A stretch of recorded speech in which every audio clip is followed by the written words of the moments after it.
Hamilton, who joins us quite often on the stream today, and he said, I think the tariffs are going to put me out of business. Oh, wow. It's like, all you can do is kind of hang in, right? And do what you can. Like, so the tariffs that you guys in China are fighting about doesn't bother us. So I can buy stuff from China without tariffs, but the, I'm stockpiling things I know I'm going to use over the next, say, 8 months. Yeah. So remember we were laughing because you said, in order for me to get that price on the coasters, I had to buy 550. Yeah. So Temu literally sent me a message. I have like a rep now, right? And I'm like, what the heck? Well, With a direct contact that says, if you need to order something you want to, put in before these take place, please let us know and prioritize what you need and what you want if I win. And I was like, wow. And it was actually like a person's email at Temu, you know what I mean? Or whatever. Like, yeah. Okay. Yeah, I've been getting some of those from laser companies too. It's like, we got to get you something quick, even though it's like, there's no invoice, right? So yeah, but I think it still gets hung up at the border, right? Yeah, They're worried it will. Tim said I already got emails from JDS. Yeah, I got the same thing. Matter of fact, JDS, I did a review for JDS on their laserable leather patches. And I wanted to do one of the things we did the lives on was say, what are something you don't use, and that's why we're going to go Rotoboss. Speaking of, guys, I need after the live to get you guys' address for Rotoboss and for the hat clips. So the same address, or do you want two different addresses? Everyone's address, and then for Rotoboss, what laser you want to use it on, and then also what the pin configuration. You said 4-pin. How many pin it is? Oh, yeah, okay. Yeah. So we'll get some and the hat clip guy, he said that we're gonna get stuff that he doesn't even have on their website yet. So very cool new stuff. So cool. Very cool. I'd be happy to help him out. He did some cool stuff. Yeah, and see, that was the thing too with JDS. I wanted to do the whole tumbler thing, so I thought pairing Rotoboss's new rotary and the tumblers. But again, we're talking now. A big part of the profit is in the actual item itself, right? You can't afford to sell a cup for $14. A blank that costs $14. You know what I mean? Yeah. Tumblers. I'm stockpiling tumblers too right now. Stainless steel tumblers that we sublimate on. Yeah, that cost me $6. I sell them for $20. Yeah.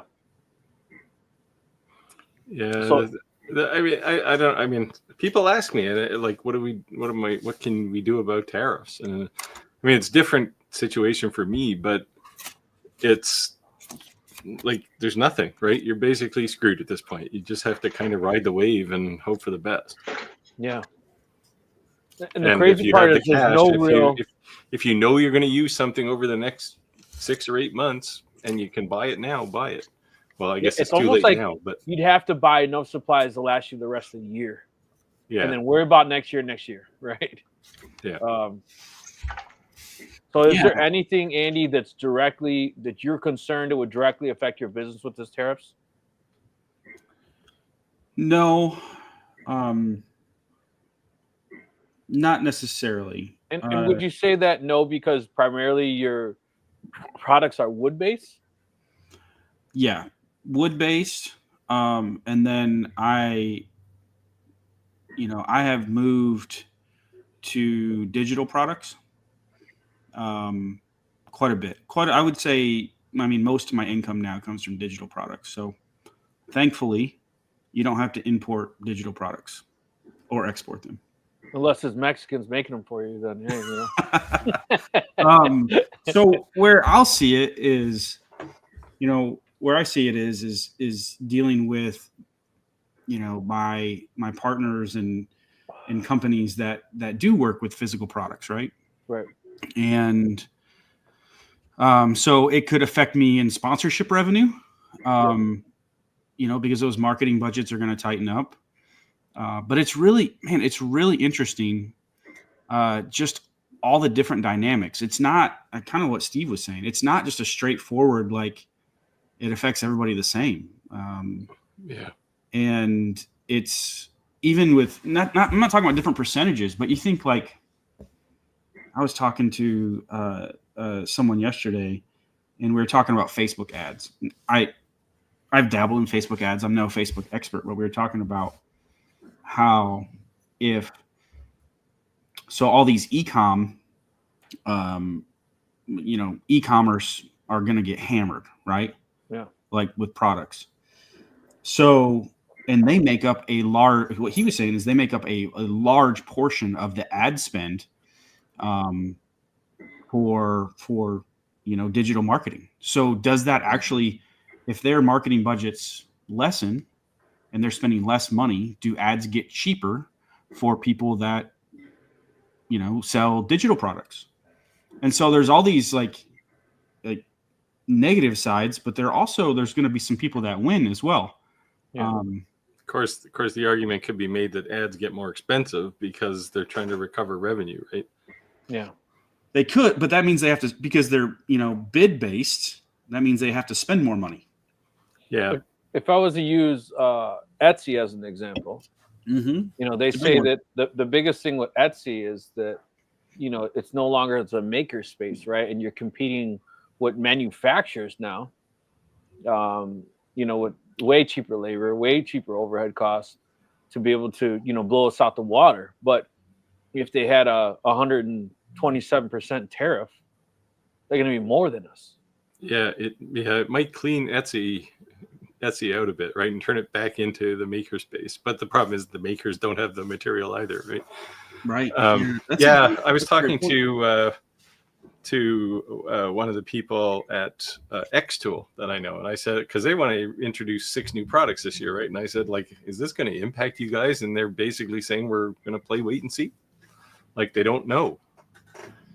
And I mean, like, if you look at the metal fab, right? I mean, that thing's north of like $10,000 when you buy the top end one. That means it's now $2,250, $22,500.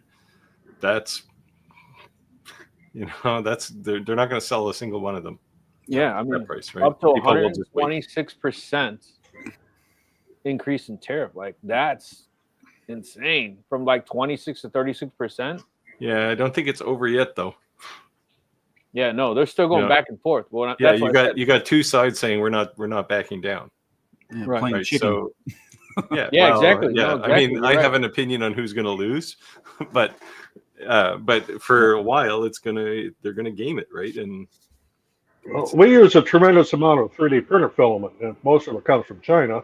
Although there is a company in the United States that makes it. Yeah, there could be more companies. So what is your cost savings, Roger, overseas versus stateside? Stateside, it's I think about $17 a kilogram, and I buy it from Sunlu for like $10 a kilogram. So it's a decent savings. So yeah, Bamboo Labs is a little bit higher than that, but they have RFID on there.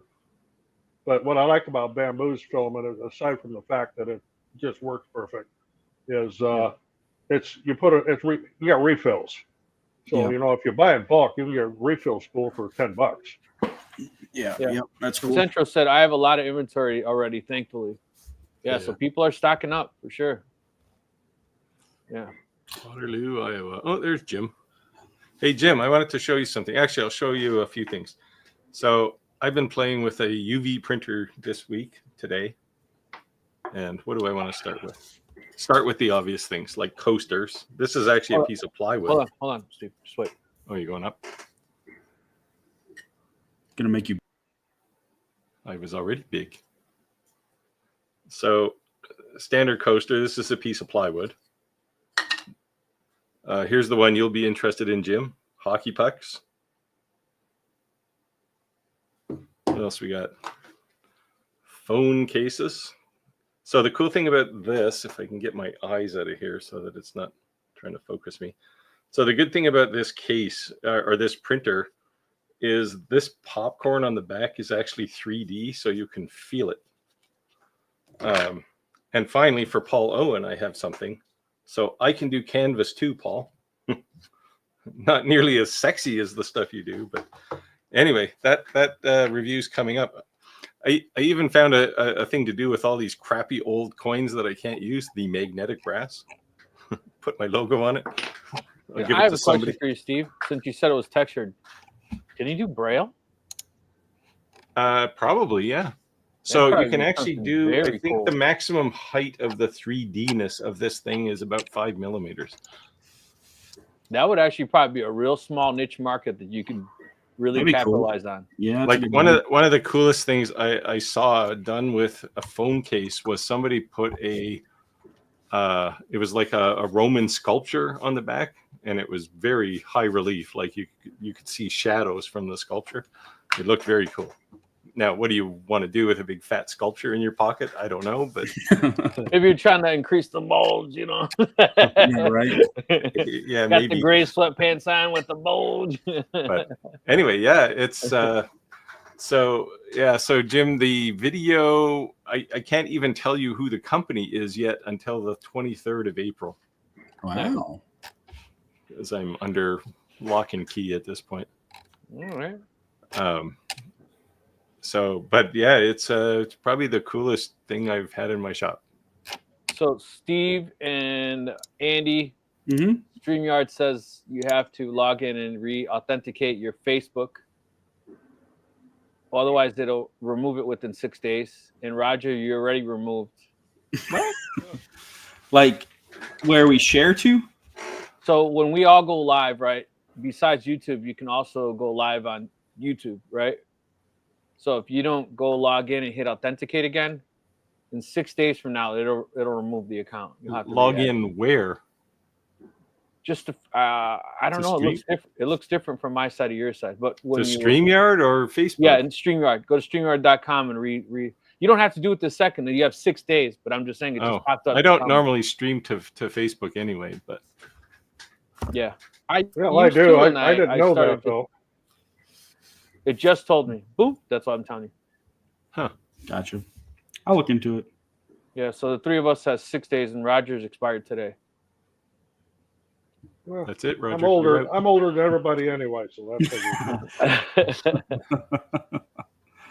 So we're Nancy being- said, "Happy Hump Day." You know, I used to say that at the beginning of every live. So yeah, Happy Hump Day, everybody. Happy hump day. You know, I've had a very stressful week, so I'm very happy to be here with you guys today. I tell you what, it is a highlight of my week. It does. Ugh. Yeah. Speaking of hump day, have you seen that? I think it's a Geico commercial with the camel Oh, yeah. wandering through the Oh, yeah. office. Guess Yep. what day it is? That's It's great. hump day. I thought that was brilliant advertising. It really is. So Louisiana hobby Hey, guy, Rich. how's it going, Rich. Rich? Said I think the tariffs are purely for negotiations. Oh, They're totally. likely going to go away. You know what, Rich? I don't want to argue with you. I hope to God you're right. That's all I can say, because if not, we're going to be in for some trouble, man, because it's two guys doing this, right? Yeah, I know. Like Eagles getting away, the only people that are going to suffer is us. so the 90-day pause on tariffs that happened today didn't happen to us in Canada, and you know, to Rich's argument, yeah, they want to renegotiate just in part because, you know, we've got like the second biggest oil reserve in the world, right? And gold and silver and copper and nickel and water, which is the big one, I think. So yeah, anyway, stupid politicians. None of them should be able to run the world. Maybe sales will increase for U.S. based companies over the tariffs. Kind of what we were talking about with Etsy. But hey, Rich, man, I hope you're feeling better, brother. I know you had that back surgery recently, so looking forward to you being able to join the live as well. Appreciate you joining us. Yeah. Zententro said the knock on effort will hurt everyone. Yeah. Knock on. Yeah, it's not good. Tariffs are never good. Yeah, like I said, who's really going to hurt is the little guy. You know, we all live. What do they say? Most of us are only one check away from devastation, right? So hopefully we just push through this. Fingers crossed. Yeah.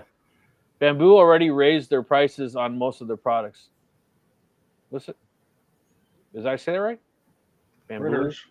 I haven't looked to see if they've done anything on their filament yet, because I just got a shipment here not too long ago, so pretty well stocked up for right now. Yeah. So Tim is mocking my choice of logo for my hockey puck there. It's just it's one of 4 I had handy, and that happened to be the one. You said you don't play hockey anyways, and that was very I don't disappointing. play hockey. I thought it was like all Canadians. It's like you got to play hockey. It was like you're born with a hockey stick. Yeah, I might There's have been born rebels. with a hockey stick, but I don't have it anymore. There's rebels in every group. When I went to grade school in Canada, and they literally at recess played hockey outside, and everyone brought skates, I was like, so this is not like a stereotype. This is legit real. I was like, Ma, I need skates. Yeah, it is one of those things that parents tend to do to their kids here. Yeah, sometimes stereotypes are real. For a reason, Yeah. Paul. So Paul, there is no artistic issue with this canvas I did. I literally took a picture out of my photo album and stuck it on the printer and said go. Nice. And 5 minutes later came back and I had that picture. So. It still blows my mind. So this thing can literally print on anything, and I think that's Very just cool. awesome. So what's the UV laser? I think the one you can talk about, maybe the first one that you used. Oh, that was DTF. That's a DTF. That's ink, like an inkjet. I thought there was a UV. Oh, I have a there's UV. laser. I have a Laser. comm marker. Jim Okay, Hamilton, okay, who just popped up here, has one too. Okay, that was a UV laser. Yes. Okay. Now this is a UV 3D printer, and I didn't know can't such tell thing- you, Tim. I didn't know such thing existed. It is it's a currently unannounced product. He's But gonna talk, and it we're is gonna do that where It's like definitely ready for the market. Like pixelates his lips so you can't read them. yeah, well, yeah. I'll I wonder if I can pixelate It's gonna sound like those guys in the cop shows. And that So this I didn't use anything for color. Like it's actually it's a ink emulsion process. This stuff It just prints in color. It's just a printer, but instead of paper, you can print on anything. this stuff. The technology it's advancing too rapidly for me. I can't keep up. Now I will say the rotary tool for this thing is the absolute coolest rotary tool I've ever seen. So What's the name of it again?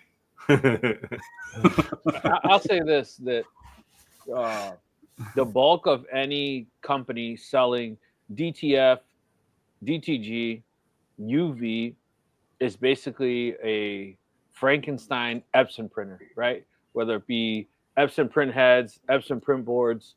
And I was really surprised that Epson was so reserved.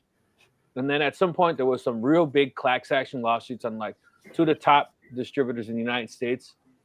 They got sued from Epson for using their print heads, they started locking down their print heads in encoding so that you couldn't use it not on an Epson printer. And the reason I brought this up is because now you're seeing Epson coming out with UV printers, DTF printers. They've had DTG printers forever. But I think UV though is mostly Roland makes the heads for those things. I don't know if it's Epson. I mean, maybe they do, but I was looking at some microscope views of UV print heads, and they're just amazing. Like they're hyper precision. Just like there's a million jets in them, right? So it's just mind boggling. What did you The nice thing is it doesn't look like if you don't clean the heads on a UV printer every 10 minutes, the things won't clog up. So Prayer of Jesus said, "Are you ready for spring break?" We did ours last week. Yeah, ours was last week as well. So based on your every day is spring break for me. So based on your page, your name, I thought maybe you'd like that. That's cool. I think I showed this last week, right? Yeah. Yeah. It looks a little darker. Did you do another one? Oh, I did a ton of them. Oh. Are you selling those? Yeah, $35. Sweet. $35 each, or $25 for 2 or more. And that's just like 1/4-inch plywood or something? Yep. Nice. Yeah. Nice. Yeah, Easter's coming up. Yeah. Good time. Crazy how fast the time is going. Yeah. Evening all. So since you brought up Easter, I'm just wondering, is anyone going to be making any new items or specialty items or seasonal items for Easter, so to speak? Well, I made a layered laser cut rabbit for my great granddaughter's Easter basket, but that's about it. I'm not doing anything for market. Steve, this is for you. My kids are in their 30s, so they're beyond the chocolate Easter bunny. So, Jim, acrylic engraving. My settings, my clear acrylic settings, did nothing for him. So why are they different? Well, so acrylic especially, and both that combined with the UV, the settings are going to be very, very specific to not only the type of material, but the manufacturer of the material as well. A clear acrylic especially, but acrylic in general is, with a UV laser, as you've found out the painful way, settings are critical. And if you can change manufacturers, it looks like two pieces of clear acrylic, but you'll get very different settings sometimes. Yeah, well, even what Roger would say all the time is when it comes to plastics, manufacturers, the biggest thing is consistency, right? You're going to be careful with acrylic, whether you've got cast or extruded, because that makes a difference. Yeah. Now, Jim notes here that his feels like it's raised. Yeah, that's actually kind of how you want it. It doesn't. You don't want it to deep engrave because it'll go into the center of the acrylic, and you'll get these weird things where some of the letters are on top and some are in the middle and some are on the bottom of the acrylic. So if you have the settings right, it does feel like it's raised a bit. But I think that whenever you share your settings, if someone is using somebody else's settings, it's a good place to start. But yeah, even the same machine, same material, machines are calibrated slightly different. It may not be on the money, so to speak, right? Yeah. But as you can see, my setting, I guess that was the speed was 4,000, and by the time Jim got it working, he was at 1,000. So that's significant. Yeah, it's pretty. Yeah, I mean, and there's a lot of knobs to turn on a UV laser, right? And well, fiber lasers in general, because you've got frequency and Q pulse and a bunch of other things. So the Impaler said, "Greeting, Ellie Hobby Guy. Hope you have a recovery very soon." Yep. Last week we asked everyone to say a quick prayer for him, so he had a speedy recovery. All right, here he goes. Yeah, let's talk Andy, digital products. Zen Tenro says, "Let's talk digital products. Is it better to sell files one by one or do a subscription? Why would you do one versus the other?" Great question. Just off the top of my head here, so I've never sold files subscription based. I know there's ones out there. Couple of things that pop in my mind. So I do sell files individually, and it's pretty much a set it and forget it. A little bit of customer support if they have questions. And so I sell through Etsy, and I sell through my own website. One thing I have learned is I actually had to shut Etsy off, like for files.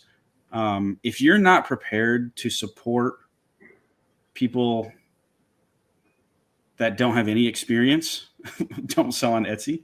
Because what I've realized is a lot of people will pay $5 for a download and not have a clue what's going on.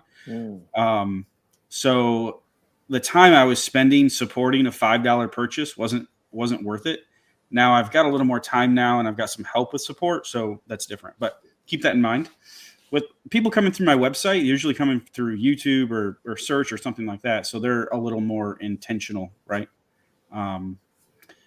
But subscription-based, the interesting thing, let's talk about subscriptions in general, is one thing that a lot of people overlook is that subscriptions they're typically, they're recurring revenue, but the nature of them is you need to keep investing in them if you want to keep people around. Yeah. Yeah. And that is a lot of work. So they call it churn, which is your percentage of people that you lose every month. So let's say you have a 20% churn every month. That means you're losing 20% of your subscriptions, and you need to be adding more than 20% in order to grow that. So if people aren't getting recurring value, they're not going to stick around. The one thing I see with the big subscriptions is stolen artwork. Yeah. The biggest thing I see is because, they're almost joining someone else's, and you can just go download it all, right? And then say pieces, deuces, Yep. That's with digital products, it happens a lot. People jump in for a month and they download everything and they're gone. So, plus the actual subscription service probably swiped a bunch of their designs from someone else too, right? Yep. Like you see the Instagram ads all the time, like 1 million downloads or 1 million designs, and it's like, yeah, but that design is also the same design as this guy over here. And yep. Yeah, let's. I think it's at that point you don't control the license, right? So if you make something, then the person who actually designed it can sue that guy plus you, right, for selling something with their license. Absolutely. One thing to look out for too is there's a lot of, with laser it's a little bit different, not a lot, but there's a lot of people selling SVGs out there. Yeah, and this is where it kind of gets gray, right? Like, one, where are they sourcing them from? But two, if they're selling just like SVGs, I don't know. So every one of them, I'm in the CNC router world. I only sell those files, and every file that I sell comes with a Carbide Create file with toolpaths set up, and Vectric files with Vectric. It's a .c2d for Carbide Create and a .crv file for Vectric, and all the toolpaths are set up. So it's not just vectors. Now, what you do have to do is you have to adjust your own settings, but the toolpaths are set up for you. So yeah, you would really have to do that with CNC. Karen said, "Will Bryce Leatherwood be live on here?" Who's that? I have no idea. I've heard this name already, just today or yesterday. Not sure who he is. Never heard Another of him. YouTuber. Let me have a look here. Yeah, so be sure to with files, whether, I know we kind of meandered there around, but whether you're buying or selling them, make sure you know what you're buying or what you're selling and what the source is. And then the other thing too is there's so many free things out there now that can generate SVGs for you. Right. Yeah. I'm assuming you guys heard of Creative Fabric, Fabrica.com. Oh yeah, they're in a fiasco there. So they asked me to be an influencer for them, and I was this close to say yes. And like 2 days after I was about to say yes, which would have been a pretty good deal for me, they got sued. Well, I wouldn't say they got sued. One of their subscribers got sued. Oh, it's been more than one now. For using a product that was like a trademark. And I would say this. Okay. I'm going to go grab something really quick. Did I download it off their website? Yeah, I'm looking it up right now. I've never heard of it. But, by the way, Bryce Leatherwood is some country music guy, so he's not allowed on this channel. Say that one more time. Who is he? He's a country musician. Oh, that's interesting that someone asked. So I downloaded this from them, right? I'm not sure we should be heard or not. It's a garden. Yeah, garden stakes. Garden stake, okay? So one thing I would say, if you're going to sell something and you're downloading a file, edit it. Always. Edit it. So in this design, it had some things in here. I changed the design. As long as it is not 100% original file, I don't care that I pay for their subscription and supposedly I can download this. If I buy a file, I'm not ever going to just cut or print the file the way it was. I'm going to edit it in some shape or form. Yeah, although if you're doing that for the purposes of avoiding license, you're going to lose if it goes to court. If it goes to court, yes, but at least you made an effort, and I think an effort to hide. Yeah. Well, no. Yeah, but I'm just saying. No, but he paid for that. and they said that he could use that, Yeah, Right. well, that's I mean, sure, if you paid and for he's it. still editing it. So Yeah, well, I Yeah. would do that too for the Yeah. most part, because most online designs aren't what I want completely anyway. So I kind of ghosted them after that, and they do watch our lives. And I didn't tell them why. So if they're watching, that's why. So now you've just admitted some kind of guilt. There's probably No, something in no, their it's- license it's about just modifying the designs, though, too. No, it's just that, you know what, honestly, I don't always make decisions, and it's probably, it's not good business sense, so to speak. I don't always make financial decisions that are going to better me, that would be steering my followers in the wrong direction. Because I think in the long term, if you're just thinking about your own bottom dollar, you're going to lose your subscribers because of that, right? We keep saying everyone sound like an infomercial.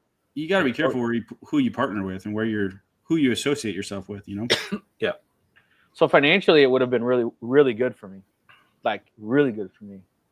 But Creator Fabrica, hit me up. No, I'm joking. No, I mean, I think it's phenomenal. I have affiliates and everything with them, but I just didn't post any of it or go down that road because I wouldn't want anyone to do it and then get sued and be like, "Yo, Rick, man, I signed up for this service and I got sued." Yeah. So my 2 cents is that if you're buying artwork from anyone, edit it, and even if it's the smallest amount of change, edit it. Yeah. I spent a good chunk of my career with intellectual property, and I tend to be a little paranoid about that sort of thing. Well, Roger gets contacted for posting pictures of his own house, so you never know. Well, yeah, that almost went to court. That was one of the most ridiculous things. And nobody's heard this story. We have a nursery and we sell plants and trees and shrubs and so on. Well, I had taken a picture of a redbud tree in front of our house in full bloom, and I was using that, and someone sued me for using their picture. And it was, I mean, I had paperwork and everything that got sent to me. So I went out in the front yard with a camera, took a picture of my house, and I said, "This is my house, this is my tree. You still want to go at it?" And they dropped it. So Rich thinks I gave away the manufacturer. So Rich, I'm actually working with about 4 different companies that I'm under non-disclosure for. So I'm not sure. I think the thing is that Rich is in the know, right? Oh, probably. No, not probably. You know he is. Yeah. He's that guy. Yeah. So maybe to him, but not to the average Joe. Howdy from Georgia. What's the Easter Bunny's favorite type of music? Hip hop. Yeah, and the favorite group dance is a bunny hop. That's like a dad joke. I thought you were gonna say to the hip, the hop, the hippity hop. Always have test blanks. Yep. Yeah. I do that with everything. I do a little scrap or something, or make it tiny and just see how it looks. And so I'm a big fan of bartering, right? And a buddy of mine, he does home remodeling. My house was built in 1865, so I have a dining room that has like archway walls and fancy curves. I mean, I could put up sheetrock, but that stuff, dude, like, come on, man. That's like somebody, that's what they do, right? So I traded him an Atezza V35, a tumbler, a roller, extension kit, everything, right? And I said, you can even have this, or you can have the Iker K Pro. Which one do you want? He's like, I want the Atezza. So I told him, like, hey, man, you joined our Facebook group. I haven't seen you post nothing on Facebook. I haven't seen you ask any questions. Have you used your laser at all? This guy, he's like, I make coasters. I'm making tumblers. I'm making pencils. Remember how we said on the live about the pencils? And I'm like, you made all that? Within like 2 weeks' time, this guy's done all that. Nice. I'm like, why aren't you sharing it? But that's the point of me bringing this up is you have to share your stuff, man. Like, if you expect to get business and you're trying to grow as a business, you have to show your stuff. Yeah, never underestimate Facebook to get you in front of other people. Absolutely. I mean, no one can. If your goal is, we didn't answer Bosnian Trucker's thing here. Hang on, go back there. Are you finished, Andy? Oh, sorry, I was waiting. Yeah, no one can make it. If your goal is to sell, no one can make a decision to sell if they don't know what you like. It's an option, Right. like Yeah. like that's the basics. You have to let people know what you do. Yeah, and the thing is too is that items can have total spin-offs, right? Like, or like we keep using Sam's or Costco as an example. They Hey, have Rick, the you hot got dog it. chicken Rick, with the backwards. you got a spam message coming up here. Okay. Yeah. So Bosnian Trekker has a longer ray by presumably with a roller, and when he engraves, it comes out like when he engraves, I guess, circles, round things. Yeah, it comes out like an egg. So there's two things here. So first of all, put a circle on something round and measure the width and height and make sure that it's actually really egg shaped, because you get a bit of an optical illusion when you wrap a circle around a cylinder. It looks thinner than it is. But also check the scale, like your settings, your steps per revolution is probably not right. Mm-hmm. The other thing I would ask is, are you doing the tumbler flat, or you actually have a roller? Oh, he's got the roller Well, there. it's got a roller. Roller, yeah. Yeah, it's most likely the steps per revolution is not correct. LTX Design said, sounds like the step rotation is incorrect. Yeah. Have you tried calculating the steps and verify? Yeah, either calculate it or just measure it. Like you can do a pretty good calculation and then change it to the proper value the first time. Kevin Ritz said, I know if two people sued and Creative Fabric basically said, oh, well, you are the own. Yeah, you're on your own. I watched a few videos about that. That's a mess. Yeah, I'm not sure they're actually on their own. If they found a good lawyer, they'd probably get Creative Fabrica to step up with some cash, because you could argue that they knew that this was going to happen, and then they allowed you to be trapped. Right, but the other thing that I would say is that take anything with a grain of salt, or have some type of common sense, right? If you went to a site and it's a Nike or Adidas logo and you still download and thought you had the rights to it, you're an idiot. I'm just telling you, you're an idiot. That's true. But if you went and downloaded this garden steak and somebody sued you, you probably didn't think anyone tried to sue you over a garden steak. That's all I'm saying. Yeah. But I make garden steaks. What'd you say? I make garden steaks. Nice. Looks just like that. Except it's thinner, doesn't have a wheelbarrow on it. I have 3 different types. Made of acrylic. Are you going to sue him? I'm thinking about it. So I told my wife, I says, the design said 12 inches. I think 12 inches is too big. I'm going to make it 6 inches. She says 12 inches is bigger. I said, I knew you'd say that. 12 inches is better. It's bigger. I said, I knew you were going to say that. Yeah. So it's 12 inches.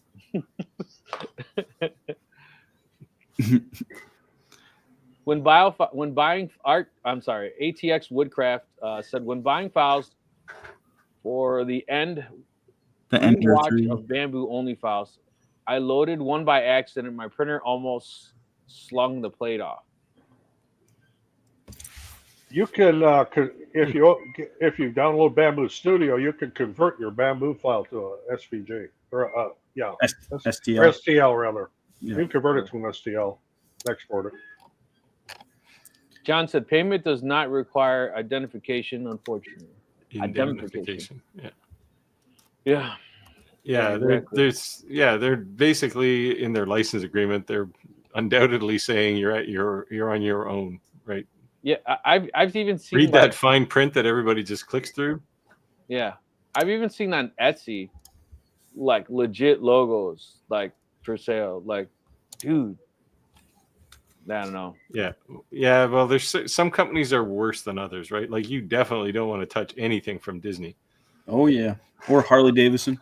Harley Davidson. Yeah, I did a Harley Davidson sign. They didn't bother me, but I'm not selling them. So yeah, I've heard of people getting sued from Harley Davidson. Yeah. Yeah, I think it depends on your use of their logo, right? But Disney's the same way. Yeah. Well, Disney, they're a little neurotic. They'll sue you just for no good reason. But so I got a cease and desist letter from Ziploc. who makes Ziploc? It's one of those conglomerates. Johnson and Johnson, isn't it? Yeah, Johnson and Johnson. I got a cease and desist order letter from Johnson and Johnson lawyer for using the word Ziploc in an Etsy listing. So were you selling a file, like an outline of it or something? No, we were selling this Ziploc. Can I even say it now? I'm probably going to get the letter again. This plastic bag organizer. And I used the word Ziploc bag in the description. You can say resealable bag. Yep. And they said that Ziploc is a registered trademark and I'm not allowed to use it. And so, they drug me through all this stuff and, they threaten you and all the lawyer stuff and made me sign a letter saying this and that. And if not, then, they'd sue me. But yeah, just for using the word Ziploc. No pictures, no nothing. So yeah, because if you look carefully, every time they use that word, there's a little TM down in the corner, right? There is, yep. Yep. And even though we call them, they're known as Ziploc bags. Yeah, that's a generic term. It's like Band-Aid or Kleenex. Yeah. Xerox. Yeah. I can't help you did such a good job with your branding that. So funny story that before I was a TCOM major or before I became a lineman, I was a CIS major writing COBOL. And as my first credit card was a Visa credit card through Target. And in my email that I got for my credit card, it said, do I want to sign up for an e-statement? And what's crazy was the company I worked for invented e-statement. So I went to the owner of the company and said, look what I got from Target. And he says, all right, Ramirez, we just paid your bill. But I was a kid, right? What was my credit limit? $800? And they sued Target for millions and millions of dollars for writing their email e-statement. They owned the name e-statement. Yeah. So anytime they invented, you guys are such a litigious society. Yeah. So they invented how you make payment through the internet or whatever. So I'm sure there's loopholes now. But whenever you would basically pay something, they were getting some kind of percentage. You probably noticed around Super Bowl time, the radio stations will be advertising, things for bars and stuff, and everybody's advertising for the big game because you can't say Super Bowl. The big trademark. Yep. Bass Pro Jacinto said Bass Pro Shop is aggressive with their IP. Just let everybody know. I don't know what that means. What do you mean about their IP? Intellectual property. So all their trademark and copyright stuff. It sounds like there's a story here. Yeah, that's what you're talking about. Yeah. Yeah, the Mickey Mouse police, you don't want them on your case. Yeah. I made a mouse pad for our neighbor as a gift, as a birthday gift. And I put mouse pad on it and I put Minnie Mouse on it. She says, well, we know people like buy those. I said, no, I can't do that. I made this as a gift for you. That's it. Right. Yep. Yeah. The interesting thing is, so last year I went to the Big E, which is a massive exposition show up in New England. It's in Massachusetts. And I went and visited some friends and some supporters of me and the channel, on YouTube channel. And it was really cool. They were set up there to sell. So it was kind of I did a video and supported them. But as I was walking through, there's this guy that sells night lights, laser cut. So what he does is he laser cuts the box, the design that slides onto a nightlight, right? And he had every single trademark thing you could imagine. Everything, hundreds of them. He was not playing it safe at all. And so I was asking people about that, and he's like, yeah, he does it every year. And so I Googled him, looked him up online. I don't remember his name now, but he does not sell them online. He only sells them locally. I've seen that at craft shows. You'll see, people with tumblers, and there'll be trademarks and brand names, and like Monster Energy and Rockstar, and all these, and that they don't have the license to do that. Yeah. So I'm not telling people to do it, but what it would take is take someone to walk by or someone to take a picture, right, and know somebody. When you're selling stuff, trademark stuff online, that's pretty easy to find. But yeah, he's been the people that have been going there for years says, yeah, he's here every year. And this show, like this exposition show, craft show, has like 2 million people go to it every year. So this isn't like 10 people. Like, it's massive. And I'm like, the guy just, like, I would never do that, but he just rocks it. Laser cut night lights. Jeez. If there's 2 million people going there every year, the odds are good that one of them's a lawyer for somebody. I mean, that's what I would thought.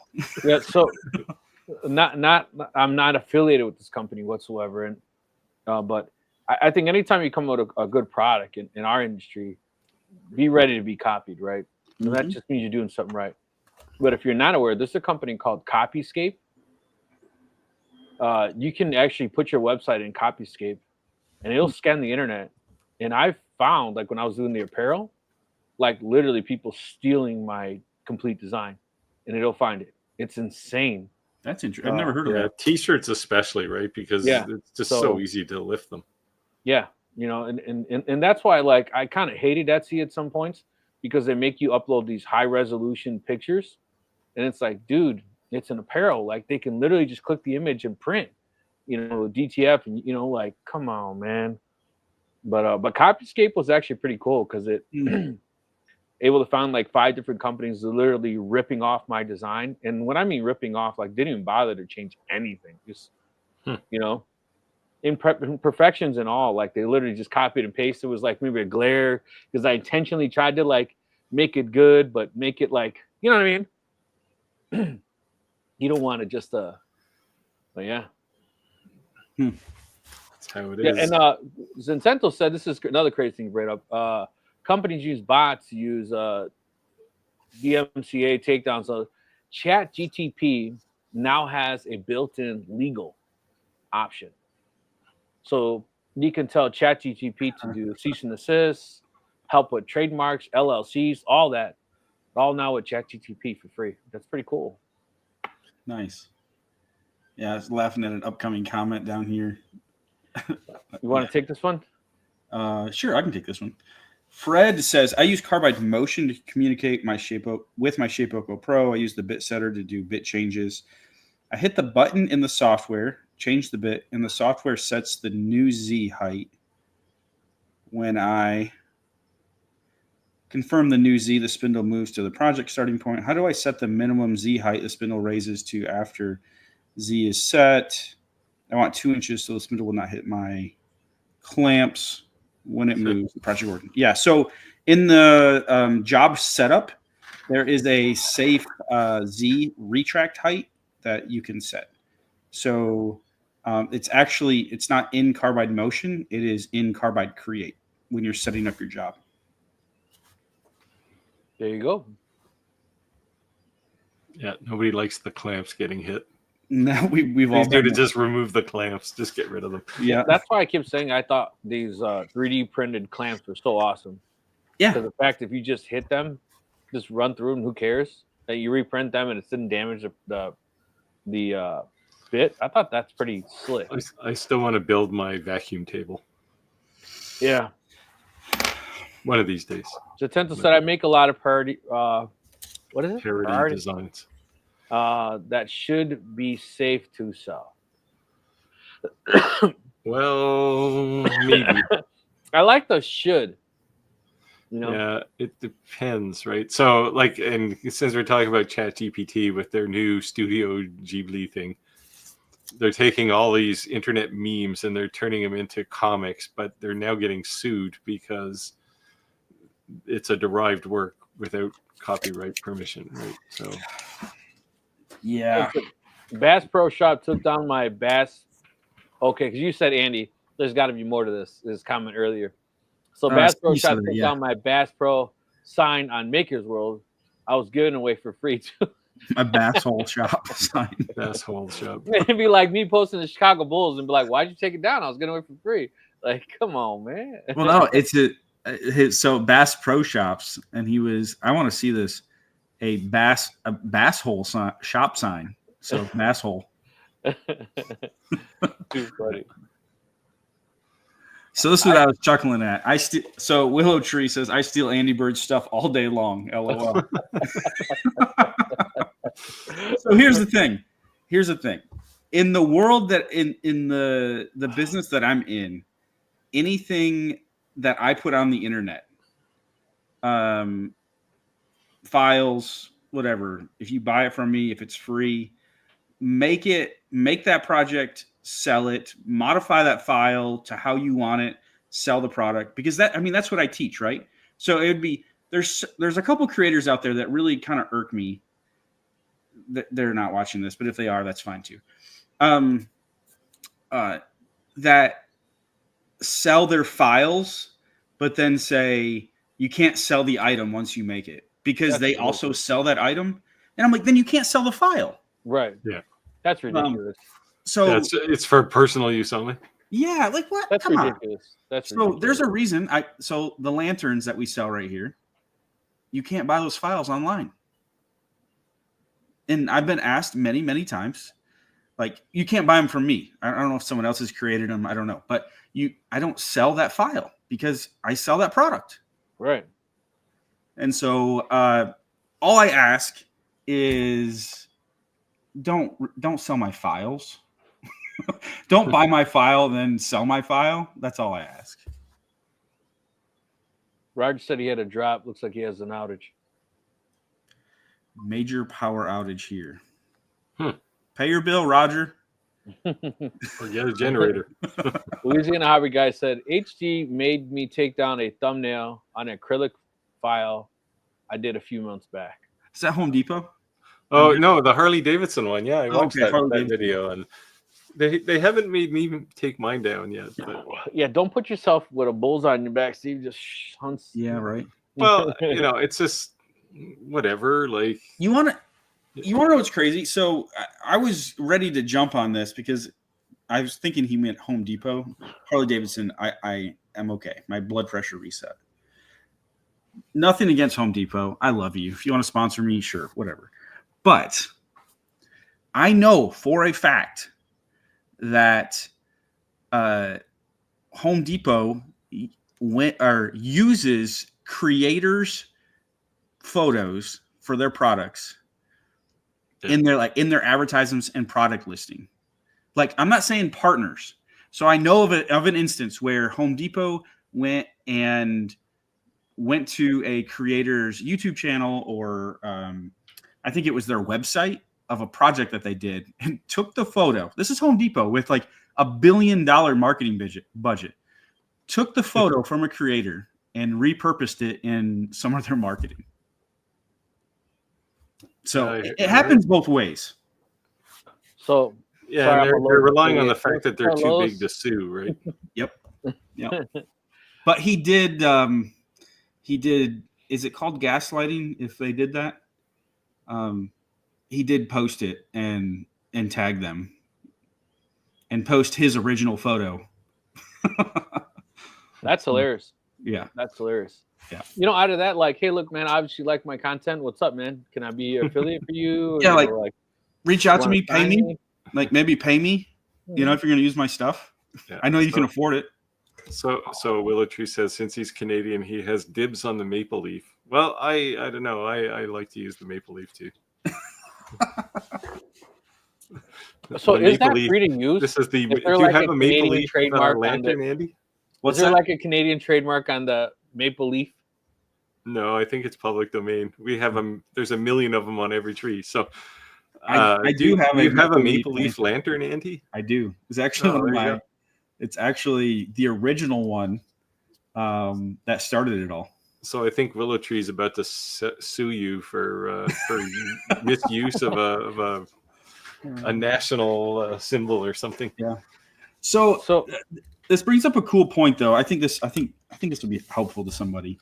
So with the lanterns, the designs in the sides, there's different ones, and we learned a couple tricks there to get the light to shine through. We spent a ton of time figuring that stuff out.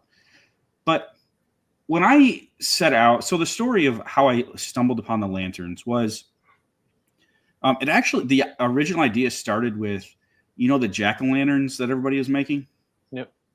I'm a firm believer, like, don't make what everybody else is making and sell it online. If you want to sell it locally, that's different. Right. But don't make jack-o'-lanterns and try to sell them on Etsy. There's hundreds of them. Yeah. So, but anyway, so I was thinking, like, what can I do differently? And that was the original. Like, I went through a bunch of different prototypes and different things. But the reason I share this is I wanted to create something unique that people wouldn't be able to duplicate easily. And you know what is not easily to duplicate? It would be for you guys, but box joints on a laser because of the kerf offsets.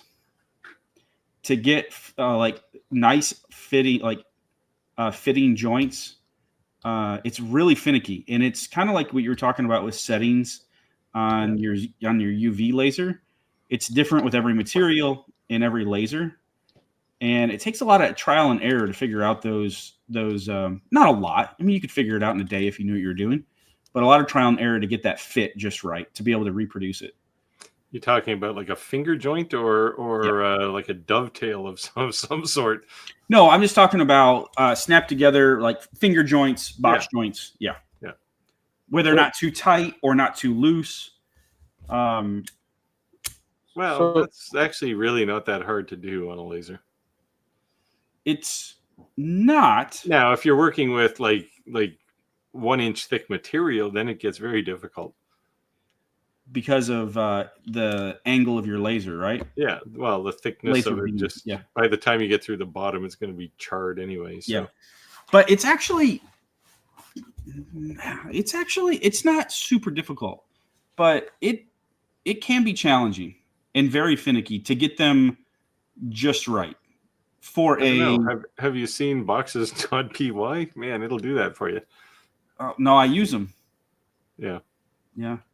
But it doesn't just spit it out exactly, though, because every laser's a little bit different. Right. Well, yes. So that's the thing. You can't give that design to somebody else and have it magically work usually.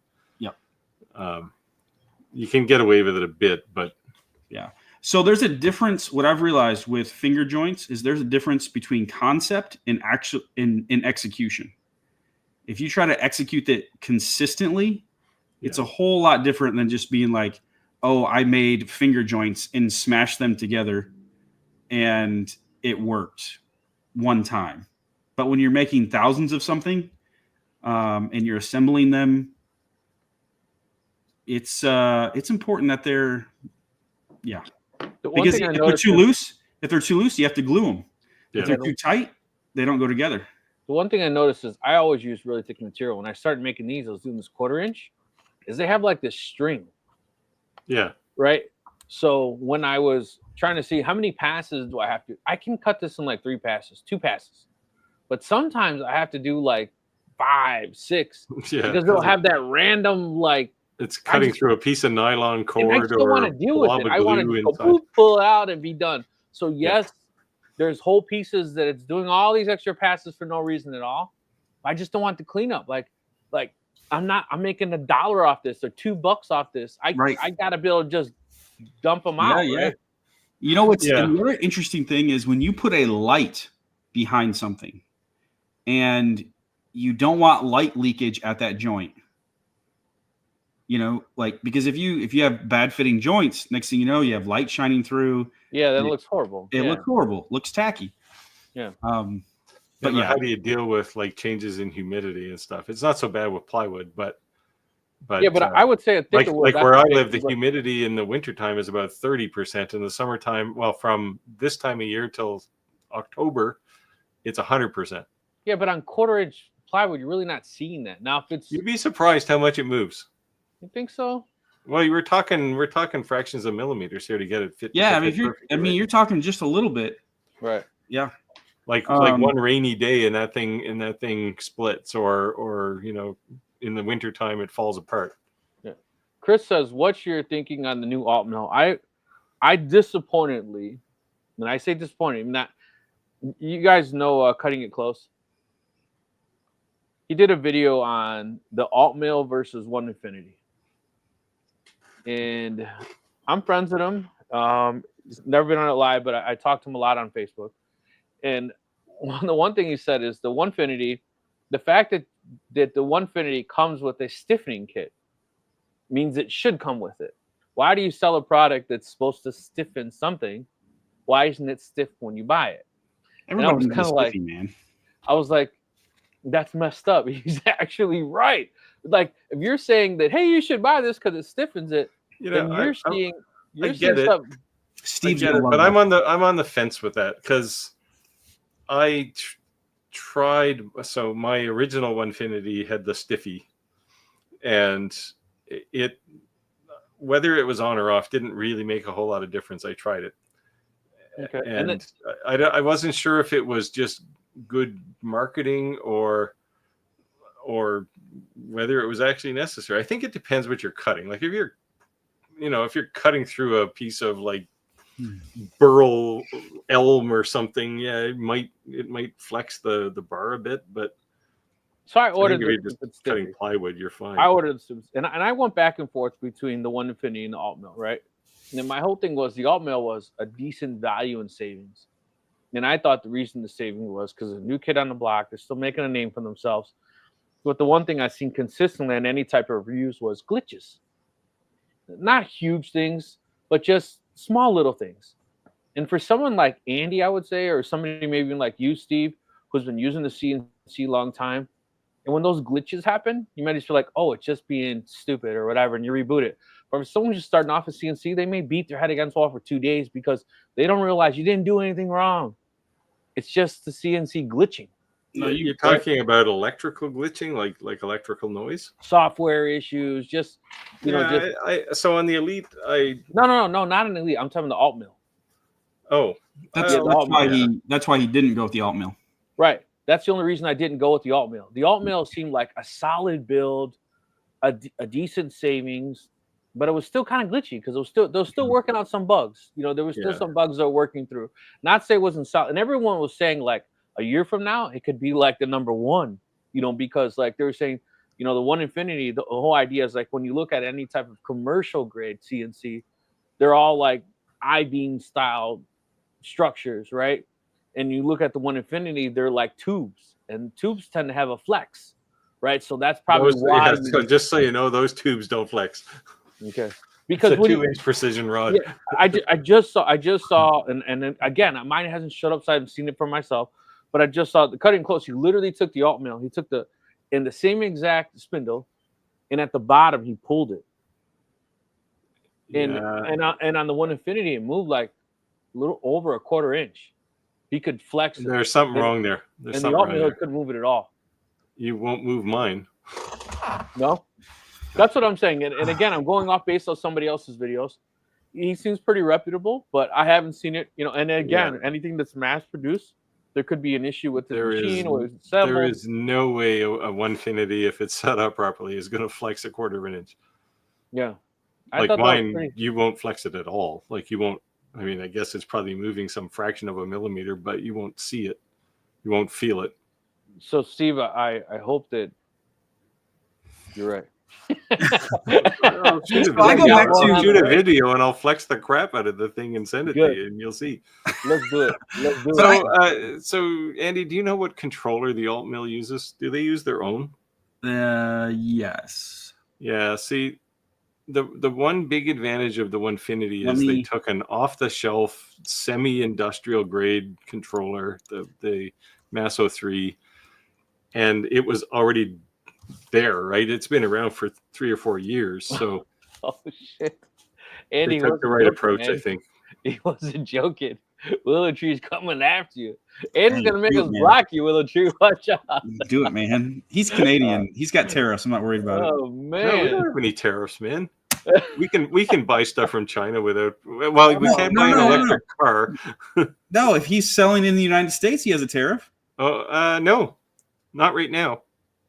What? Why not? Because he's not making a car. And he did a YouTube tutorial. Or he's not. Them. So there's only tariffs between Canada and the U.S. right now. There's only tariffs on 3 major things.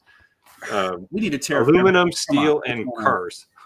See, this is my point. Like, I need to eliminate competition. I need higher tariffs.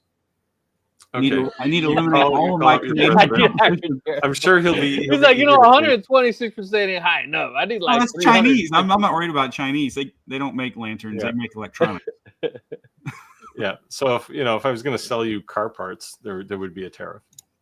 All right, just a minute. Let's go back real quick. I want to make sure I did not misspeak. On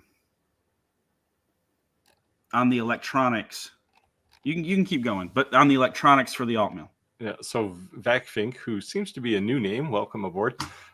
Stiffening really only matters if you're pushing hard. Yeah, That's and what she said. well, yeah, she might have. Yeah. Well, you're going to have a heavy spindle, so having the stiffy there is probably good for that reason only. But I don't think you're going to flex it anyway. At least nothing that's going to make a difference. Yeah, and you have a spindle, not a router, but Yeah.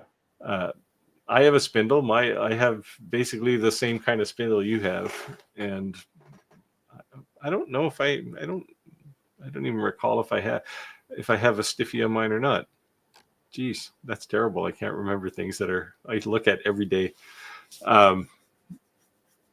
But I did definitely have the stiffy on my original Onefinity. Now the original Onefinity has smaller rods, right? This thing has like 2.5-inch rods, so it's not going to flex much. So I know they watch our podcast because when I emailed them, they mentioned something. I was going back and forth. So I'm not trying to be a pest or a thorn in their side, but I am concerned with all these tariffs, man. And I emailed them once before, and they just sent me a URL to their website, like 12 to 14 weeks. But I think I want to email them again, like, hey, what happens come? You're gonna hit me with a $3,600 tariff to come in. What happens? Well, you've already paid for it. Okay, so that's how it works. If I already paid for it, they can't hit me with it.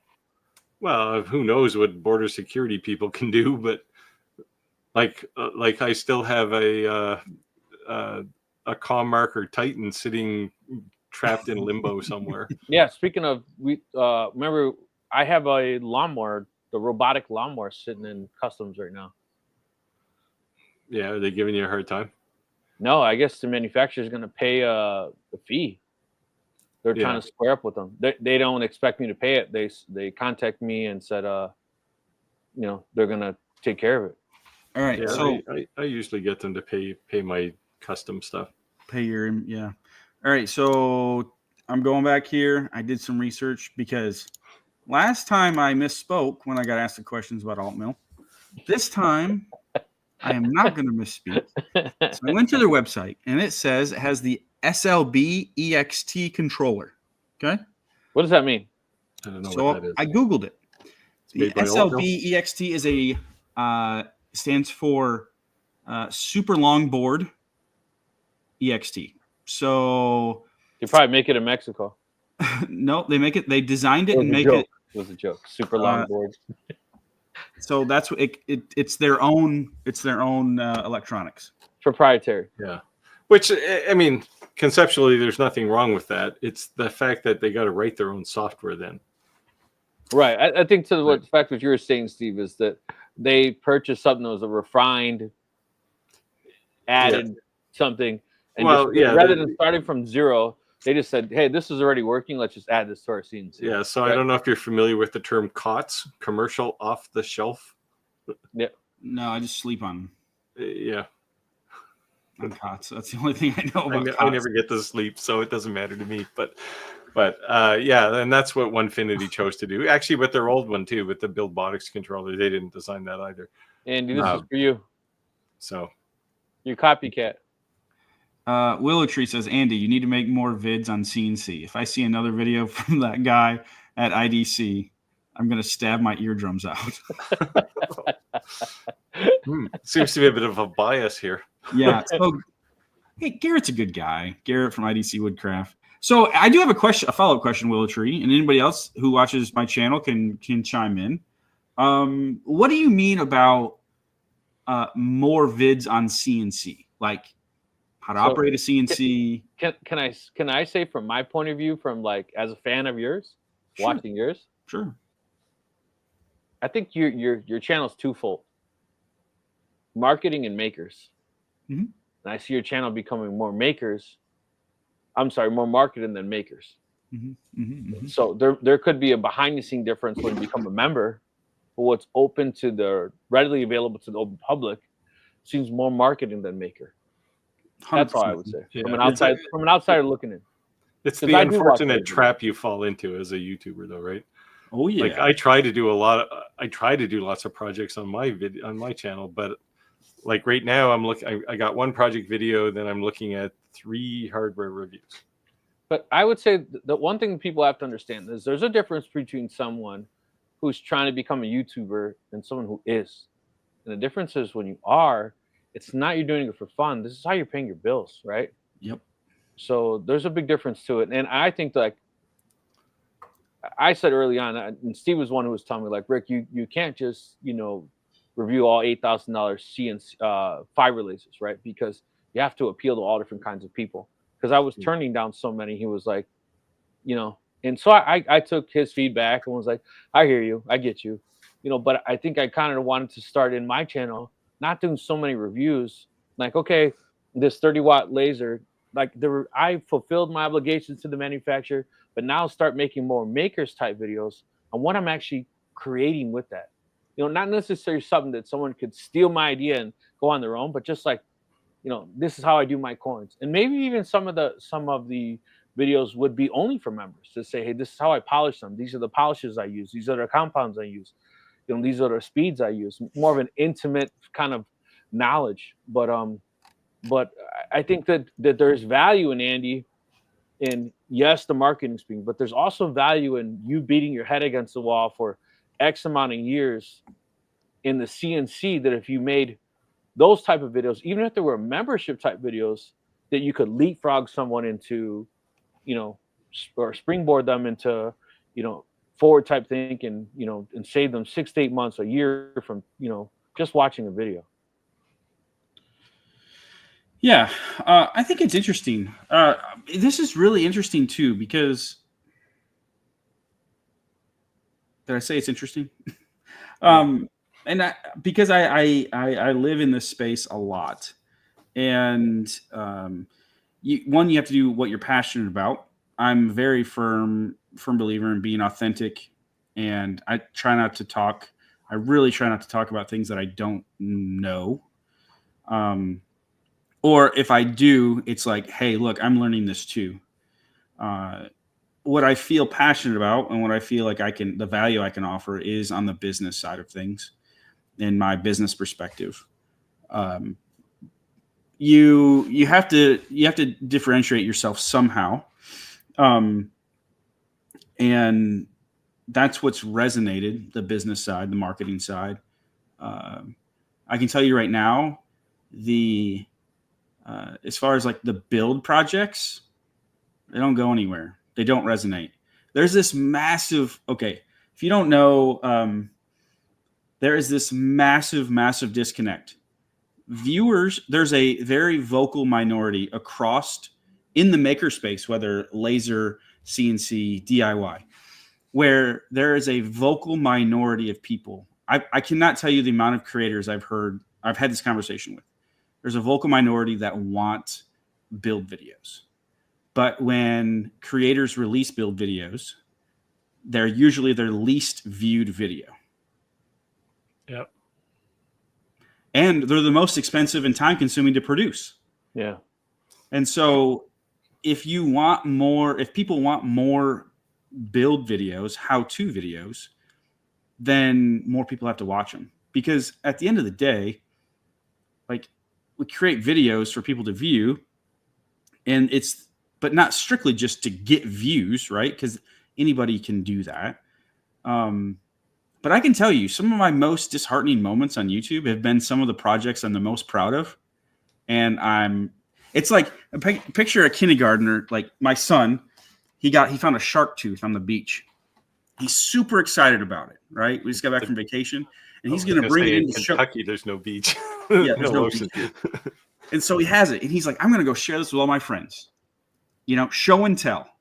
He gets it out of his pocket, and he holds it up, and everybody, like, for everybody to see, they're excited to share, and they're just like, Yeah. Yeah. Like the video that I was last year, I was the most proud of. I built the car, a little push car for my son. He literally, so it's a working push car that has wheels. Like, I'm not an engineer. I'm not a Steve. I don't know how this thing works, but I figured it out, and he actually rides in it. Lowest viewed video of the 50 videos I created last year, which is fine. I enjoyed it. Yeah. I enjoyed making it. They're shocking, right? Like, so I mean, I have the same experience. At project videos, there's a loyal collective that watches them. But if you were going to rely on that, then your channel would cap out at about 20,000 people at the most.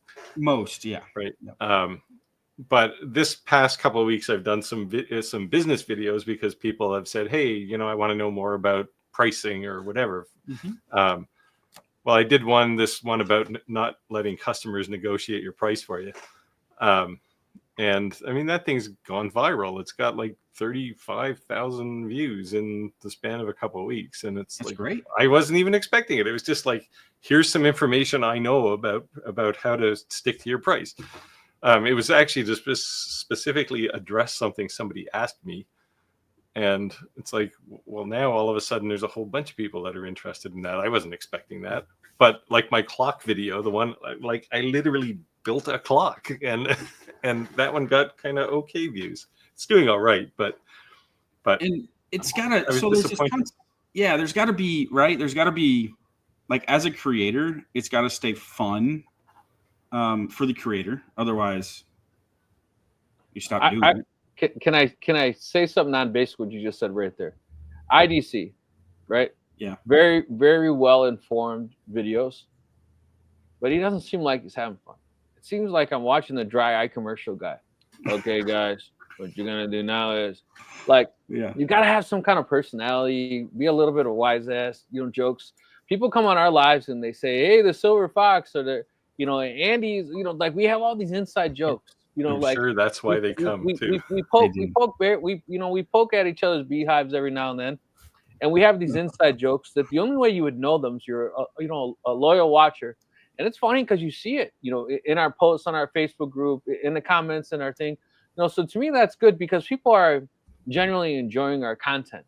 But when you have to, like, skip through because, like, I'm not saying there's value in this video, like, I'm definitely gonna learn something, but I just don't enjoy you. I'm sorry, you know what I mean? But, like, it just, you got to come with a personality. And I think that's why I actually asked you guys to be on these podcasts, because I enjoyed watching your videos, and it's a different approach. Just because you're a technical guy or informational doesn't mean you're a person. You're a personal person, right? Does that make sense? This is the biggest reason why I don't do a whole lot of sponsorship stuff, right? It's because then you're not having fun. Then it's a job, right? And it's just like, yeah, I can make a whole lot more money if that was all I was cared about. I could have millions of sponsorships, but it just wouldn't be fun. Yeah, and it's so I'm on the opposite side, right? Like, this, what I do puts food on my family's table. I made that choice. I could go and get back in a normal job, but I made that choice, and that is completely on me. But it's something that I used to do for fun, and I turned it into work. Right. Yeah. And some days I regret that. But other days I'm on top of the world, and it's fantastic. It's like a day job. Like, you have good days and you have bad days. And Build was on our live when you were on vacation, Andy. Yeah. I reached out to him. Yeah. And I was surprised because he said he was one of Expo's original influencers, and he claims, now I don't know if this is true, but he sold $1 million in Expo products. And I'm thinking, I believe $1 million in Expo products. Like, yeah, I can believe it. I mean, I know what I've sold. It's not $1 million, but it's shockingly large considering, the amount of effort I've put into X-Tool videos. Now, I have a good, I'll say, friendship with them, as opposed to, a job. It's not a job to do stuff with them, but but yeah, I can see it. And it's, man, I'm at a point now, if I'm being honest. So I've actually been on YouTube now for 5 years. It's a long time. Yeah. Over 300 videos. I think it's over 400. I don't know. A lot of videos.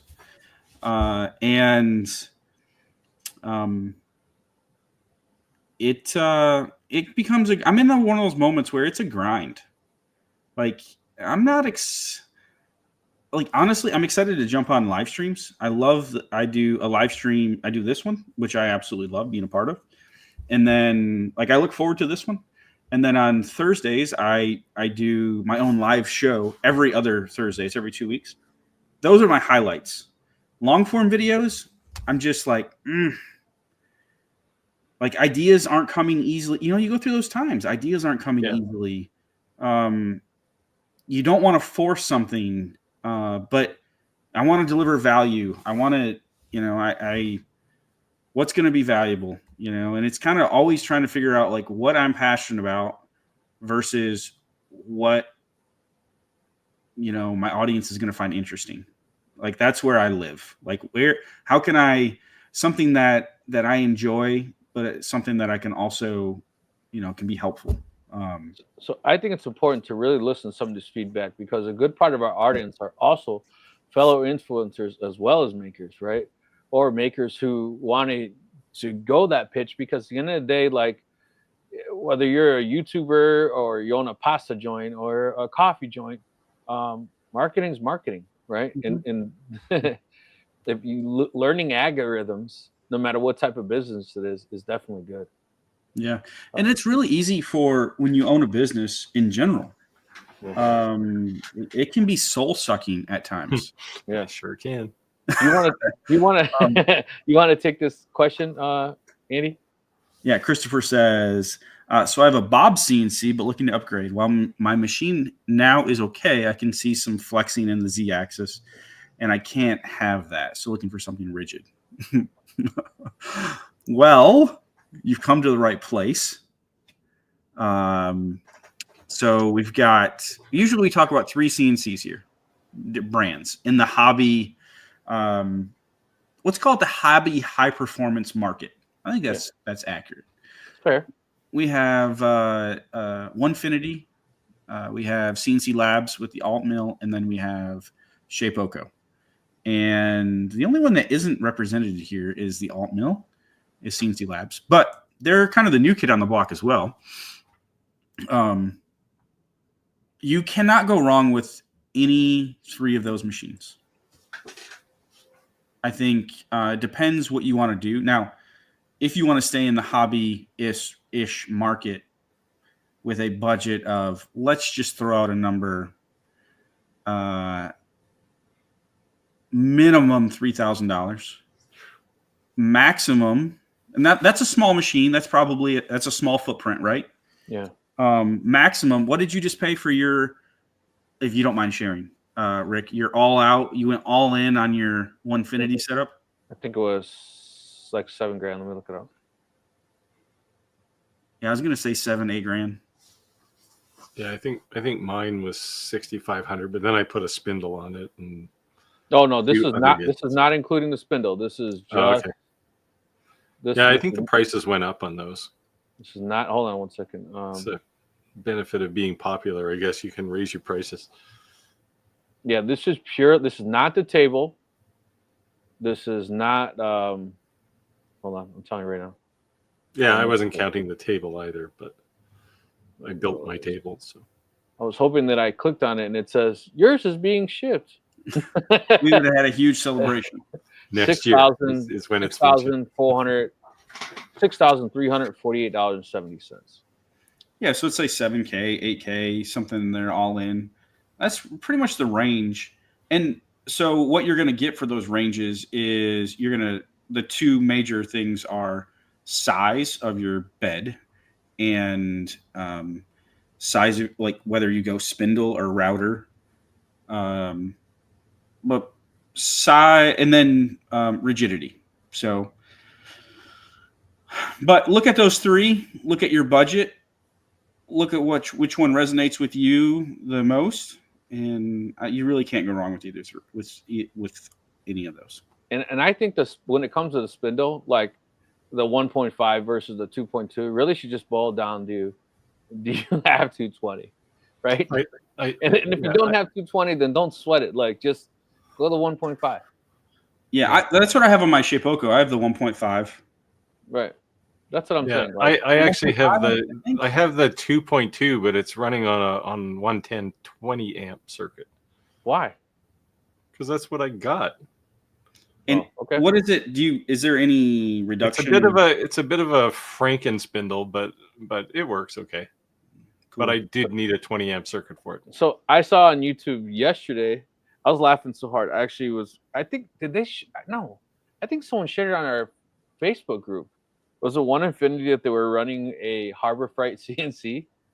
Was that on our Facebook group? Harbor Freight makes a CNC or sells one? I don't remember seeing it. No, a router. They put a Harbor Freight router. Yeah, any of the 65 millimeter routers will. It lasted 2 days. He said he rented it out in 2 days, but. Well, yeah, this is the thing with these trim routers, right? They're not designed for continuous use. Nope. And you get away with it with like a Makita because they're just durable. But yeah, Makita's beast. I ran a DeWalt. I ran a DeWalt a long time. Yeah, and the only thing I had to do with it was change the brushes in it, which was a pain in the butt. But yeah, the other thing with like the cheap trim routers is they use bushings rather than bearings, and if you're pushing down on the thing, it's gonna squash out the back pretty quickly and mess up the bushing. So you're better to just. I mean, you can start like I started my original Onefinity with a trim router, but with a Makita, and I very quickly got a spindle, in part because the trim router is so damn noisy. Oh, it is. It is. So one thing this is one of my pet peeves is I don't think any of these CNC manufacturers should sell with the rigidity that they've developed and how far it's come along with ball screws and everything. They shouldn't even be an option for a palm router. Yeah. Like, I understand to save a few $100, but you really can't utilize the machine to its potential. Yeah. How are you selling something? It's like saying you're going to buy a Lamborghini with a Ferrari with a Fiero engine, right? Like, right. Then you're not buying a Lamborghini. Like, how are you going to say that it has the ability to do something when you took the main key point that's going to be able to make your CNC the ability to do something, right? Yeah. Yeah. Like, they market 6 inches.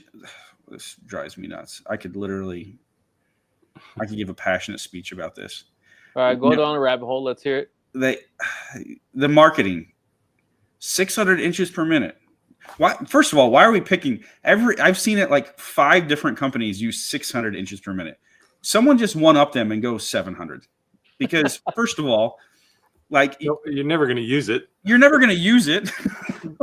Second of all, like, what you're going to run. You're gonna run 600 inches per minute with a palm router, like. Well, maybe you're cutting styrofoam, making headstones for Halloween. Well, profiles for model airplane wings or something. You can cut those out pretty quick. And it's just like, I don't know, it drives me nuts. But I've been guilty of that. I have seen people make some pretty intricate headstones out of styrofoam for Halloween and put some rattle can spray paint. Yeah. And that looks pretty badass. I actually would like to do that this Halloween. My neighbor does this. It's a bit, I mean, some people go over the top, right, with the decorations. Yeah. Like their whole front yard looks like a graveyard. Yeah. Flack, what does it say? Vac flick? I agree. I could park the truck on my Onefinity. Kevin said all mill uses G-Sender. Yeah, I don't mind G-Sender. If you have like a Genmitsu or something, G-Sender is probably the choice. Yeah, I was surprised when I watched that video, though, that the one thing he actually said kind of went against was the interface on the Onefinity. And I thought that was like the selling point of the Onefinity. Kind of like, like the big display, you mean? Yeah, yeah. Saying it was like overly complicated and more for not as user friendly as the Shapeoko. The Shapeoko is like super user I friendly. don't know. I mean, it's so when I went from the original Onefinity to the Elite, there was definitely a learning curve for the UI on the big display on the Elite. And there's a few things that do annoy me, like when you want to manually move the head around. You have to remember to be in jog mode as opposed to, you can just push some buttons. I mean, I never move with the screen anyway. I have the little hand control, but then I still have to go over to the screen to go into jog mode. So that annoys me a bit. The other thing is the original Onefinity was effectively a network device, so I could just connect to it and drop a file there. Whereas Masso has their own little file transfer thing that you have to drop to. It works, but it's not nearly as seamless as the original BuildBotics interface. So those are really the only two things. I got over the UI fairly quickly, but Rob said Ryan is cutting it close. He's a good friend of mine and very reputable. I haven't known him to sell to anyone. He's commissions. Yeah, he's very honest. He said, like, I have these 3 lathes, pretty much exactly what you said. Alt mill, the 3 key players, he did the same exact thing, right? And he asked you to click on the affiliate link if you are going to buy one you're watching with him, because he's affiliate for all 3. I mean, how could you go wrong with that one, right? So these are the top 3 sellers I'm going to be. And at the end of the day, nothing's flawless. There's always going to be flaws in something. Yeah. But yeah. But there's going to be a reason why. That's why I'm saying I was really, really. The only reason, like, Shapeoko is like, to me, was like everything all in one. Software support, like it was kind of. And there's benefit to that for sure. Like, it almost sounds too good to be true, but they got their shit together. That's all I can say. Like, yeah, I almost bought that was going to be my CNC of choice, and then I saw the Onefinity. Yeah, to me, just the Onefinity looked more robust. So much nicer. It just seemed more robust, and that was the only reason I did it. Yeah, whether it is or not, I don't know. Yeah, I don't know. I mean, Clax loves his Shapeoko, and everybody I know who's got one loves them. But yeah, I mean, Shapeoko can send us a CNC, and Onefinity can send Andy, and then we could cross-examine. Well, I actually had a bit of a conversation with the CNC Lab guys about a year and a half ago, probably 2 years ago, to say, hey, like, I'm happy to give you some coverage. And they were like, well, no. Okay. Yeah, I talked to what's I hear their stepper motors aren't as big as the Onefinity anyway. Oh boy, no, they're the same. Yeah, PWN CNC, when I bought the spindle, I asked them about their CNC. Hey, you guys want to offer me a CNC? And they didn't say no, but they said they weren't ready yet. That they're still working through some issues. Yeah, I mean, I'd be happy to cover it just so I can have, like, because people ask me all the time. Well, they're asking on here, right? Which one of these should I buy? And the only one I'm really familiar with is the Onefinity, and I love the thing. I'm not going to ever question why you wouldn't want to buy one, but I know the others are probably just as equitable as the Onefinity. So yeah. So Ryan said, "This is great. This is great tonight. I love these comments." Ryan at CIC and Garrett at IDC are pushing sales their own stuff versus educating on CNC. Nearly all IDC videos are over an hour and ain't edited enough to watch that long. That's why I told you. I felt like, I'm not saying I didn't get some bad. I didn't learn something, but I'm always skipping. Right? He just seems like the dry eye commercial guy. He doesn't have like a lot of personality. I don't know. I try to cut my videos down continuously. I edit them about 4 times before I publish them, and people still say they're too long. So the Clack said, IMO, as long as you have a sharp bit on the proper RPM, the flex should be minimum. Yeah. I watched the video and applied force to top and bottom spindle and could not cause, basically saying he couldn't duplicate what he saw in the video, right? Yeah. Well, this is on the Shapeoko, but I mean, on the Onefinity, I would argue the same thing, that you're not going to move it. These things are all pretty structurally sound. Yeah, and here, let's be honest. Like, we're machining wood. Not metal. We're not machining. Well, I've done some metal. Right, but what I'm saying is, most of the time, like, we're this is talking about wood is very easy to machine and very forgiving to machine compared to metal. Yes. And I don't know. I think it's really easy to get caught up in like the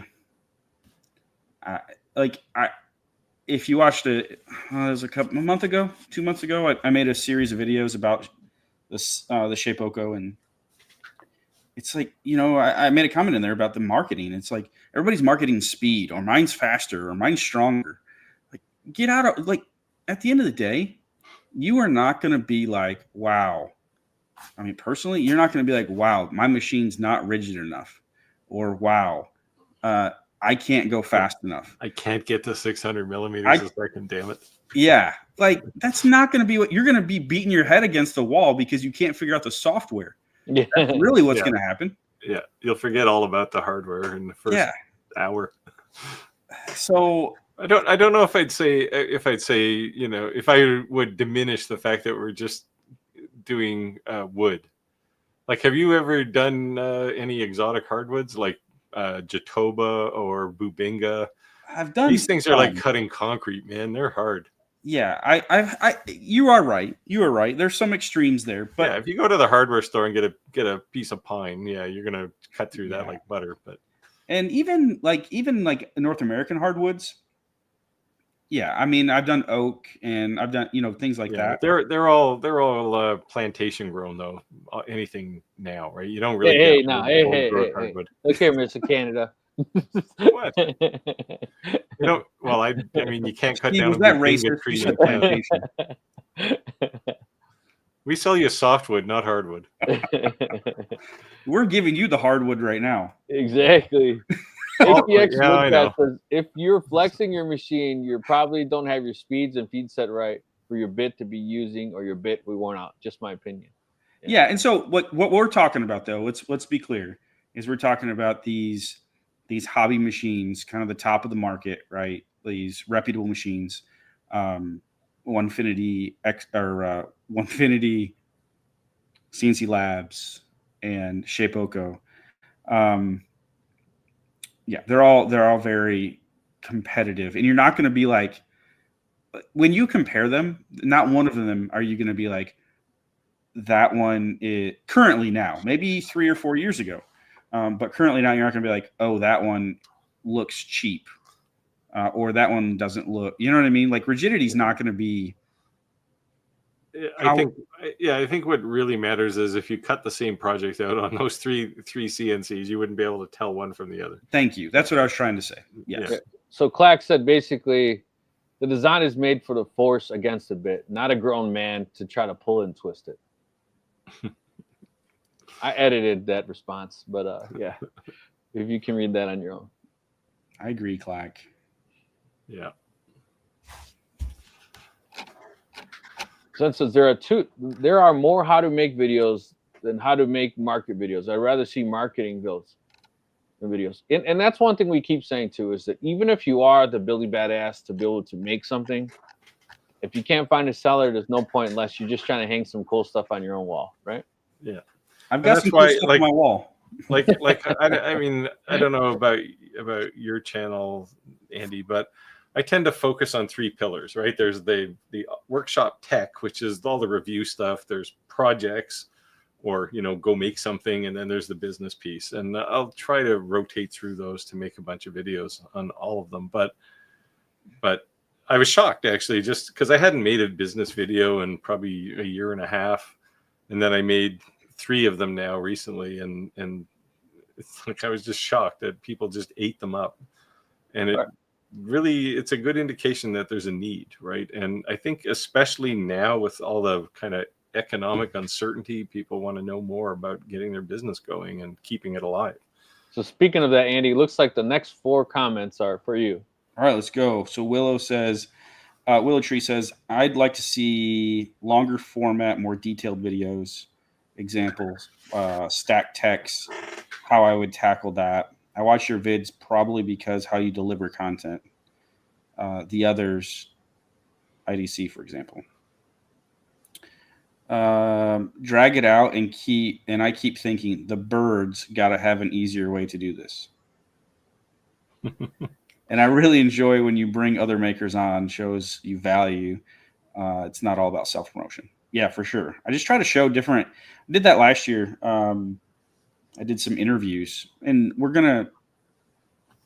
want to get back to those, but just a real world people doing this, Clack says my project video. Clack, come on, man. My project videos are more fun and do better than any others. Well, the guy who puts out 15 so videos I read that like any other person on YouTube. yeah, I don't know. Any other project video, Clack does better than anybody. Well, I don't know. The little caddy he made for his crutches there when he was using it, I thought that was pretty cool. Yeah. Is that cool country music you play? It's that cool country music you play. I think he's referring to Clack. My guess. I hope so. Oh man! You won't All find right, any Andy, here you go. You're up. in white. Rob, good to see you, Rob. Is correct about build videos and instructional videos. If you are trying to make a living helping people learn and making projects, it typically won't get significant views. Yeah, which is sad, right? In a lot of ways, because it's like, I mean, part of what you're trying to do is get people up the learning curve a lot quicker, right? And then you find out that isn't their biggest problem. So Rob follows up and says, this is with the exception of the tremendous storytellers that don't really teach, except people like Blacktail and Four Eyes, etc. Yeah. Yeah. I went on a rabbit hole with that one, but yeah, so people have different content they cover, So, what's interesting too that we haven't talked about? So, every one of us, even the three of us right here, could make the same exact video, and the same people may view it, but everybody's going to have a preference. Right? Like people like to watch Steve and they resonate with Steve more, or they resonate with Rick more, or me.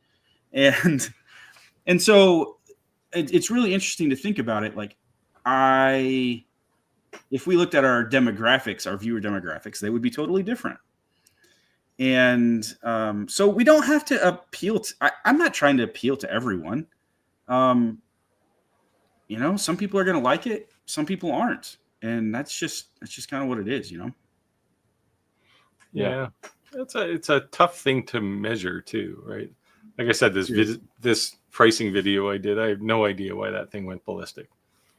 Just it was like, here's 4 or 5 things that you can do to help find the right customer so you don't have to negotiate price. Boom, off it went. Yeah, sometimes you got to make videos to make you proud, and not camera views to get. I've made videos got 30,000 views. But I've also made videos that I thought were amazing, got 100. I think we've all been there. That's for sure. Yeah, it's just, you try and help. So I tend to do, so not project videos so much, but tutorial kind of stuff. I tend to answer questions when people send me something like, how do I do this? And sometimes I'll pop the question up. Those ones tend to get a very specific audience. Louisiana Hobby Guy said it. If you honestly love what you're doing, you'll do well on YouTube. If you're doing it for the money, the audience will know. Well, if you're doing it for the money, YouTube is definitely not the place to be. So no, it's not. No, and it's really interesting. Like I shy away from talking about this because I don't want to sound like conceited or I don't know. Negative Nancy. Well, like, oh, Andy, you make YouTube videos for a living. How tough do you have it? You know what I mean? Because I know there's people out there like killing it and doing jobs that they hate. But YouTube does not pay. All YouTubers are not rich. Yes. There's Mr. Beast and everybody else. There's Mr. Beast and then everybody else. And it is honestly, like, I've had other jobs, I've had other careers, and the last 5 years on YouTube, I genuinely say this, I've never worked so hard in my life. And it's a super challenging job, and the return can be there. Don't get me wrong, but it's unpredictable. And it's usually multifaceted. I think I've talked about this before. YouTube alone other than Clack. Somehow Clack gets rich. I don't know. That's a joke, Clack. Him and I had a conversation. Hopefully it's a joke.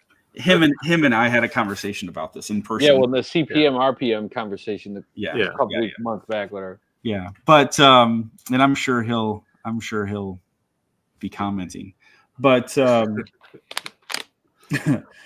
but yeah, YouTube itself doesn't pay a lot, but really where you can make some income is everything outside of that, right? Like, is affiliate marketing. If anybody's looking to get into YouTube or make money on YouTube, affiliate marketing is a great way to get started. Files, digital products, course, sponsorships. So I've had a firsthand seat, front row seat. There we go. Front row seat to a good friend of mine, who has over 3 million subscribers.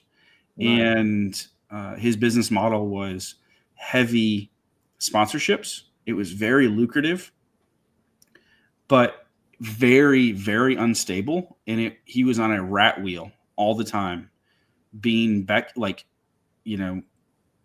different sponsor every week. And then the other, major sponsors, like Lowe's, not like Lowe's affiliate, not that there's anything wrong with that, but hundreds of thousands of dollars Lowe's sponsorships. But the flip of a switch, marketing department goes a different direction. Yeah. No explanation. See ya. So one quarter you're booming, next quarter you're like, So the sponsorship model is really, really tough gig. Yeah, that's one of the reasons I don't do it so much, right? I'm sure you guys have had this too, right? Oh, you make YouTube videos? That's got to be the easiest way to make money. It's like, no, this is absolutely the most difficult way to make money. And if I wasn't actually retired, officially retired, I don't have a day job. This is my job. I wouldn't do YouTube if I was still working. Steve's calling me crazy right now. So Central said sometimes because I did this for 2 years before I retired, right? Sell. Yeah. And what's funny is that there's items that I enjoy making that I sell that I don't charge enough, but I really enjoy making. But I would say this, that I make these planterns and people put them on the graves, right? And I go they start at $75, but they can go up to $1,000, right? And I basically tell someone it's sky's the limit. What do you want to do? And I've had local funeral homes reach out to me and say, "Hey, Rick, we want you to sell." They want to sell these for me, but the price they want to charge, when you a funeral, everything about a funeral is expensive, right? I mean, you go buy a lot of land, it's 6 foot, it's $10,000. You go buy. So they just have this expectancy to be able to charge they want to charge $1,000 for that. And I'm like, well, I want to sell for $300, and they're like, well, no, there's no money to be made in that. Then I want to sell for $1,500, but again, it's something that I enjoy. And I would tell you this, that I've had customers that purchased one of those planterns 4 years ago. And every year when they put it out, they tag me in the post and thank me. You know how many customers that brings me? And then just that one planter, and it brings me all different kind of things.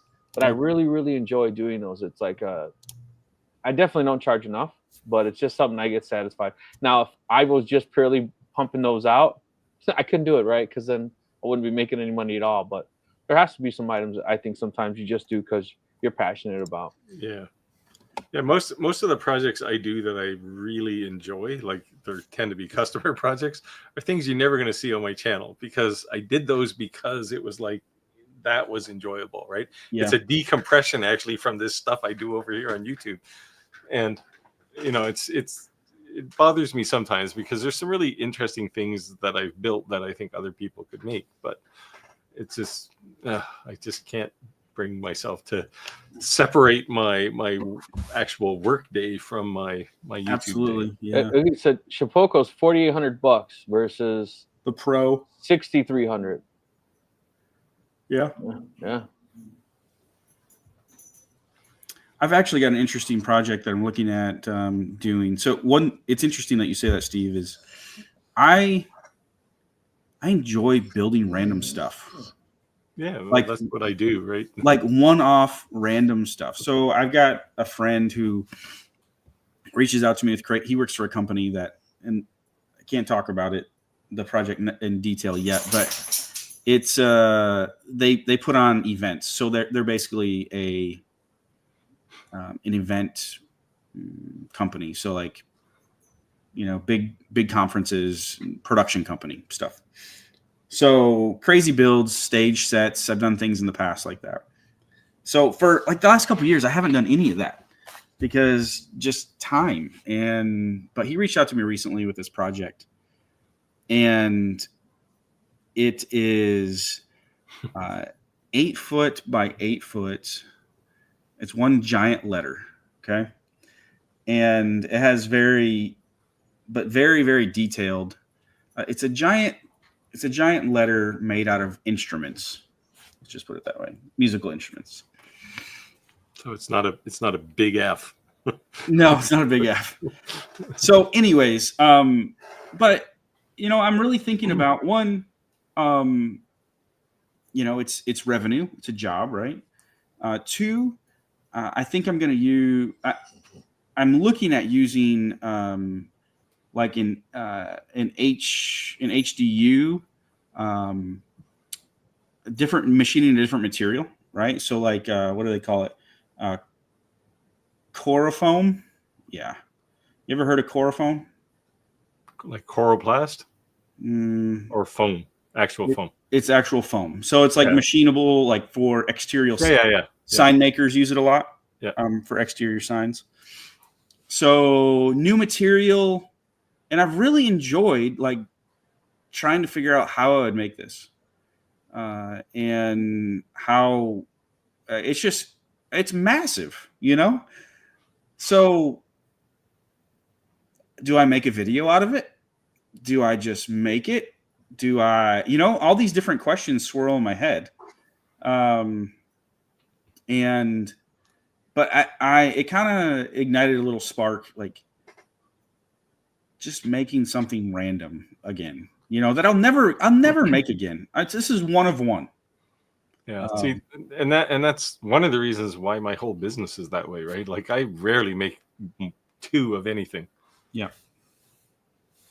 Louisiana hobby guys, you guys are making me feel like an amateur using. How do you even pronounce this? Is that a typo or is that? No, it's Masuder.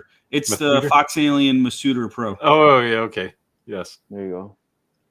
No, you're not. Hey, you're not an amateur. It's a good place to start. The right tool is whatever works for you, right? Yeah, like that machine isn't as powerful, as big, as easy to use, like easy to use as the ones we're talking about. But I know people that totally can make money on those things. Just have to have just as long as your expectations are aligned, you'll be fine. But, I don't know. I'm laughing on Kevin's comment over here. It says, I walked on my F1 Elite with a stiffy, and I could not flex a spin on. And I used to wrestle in college.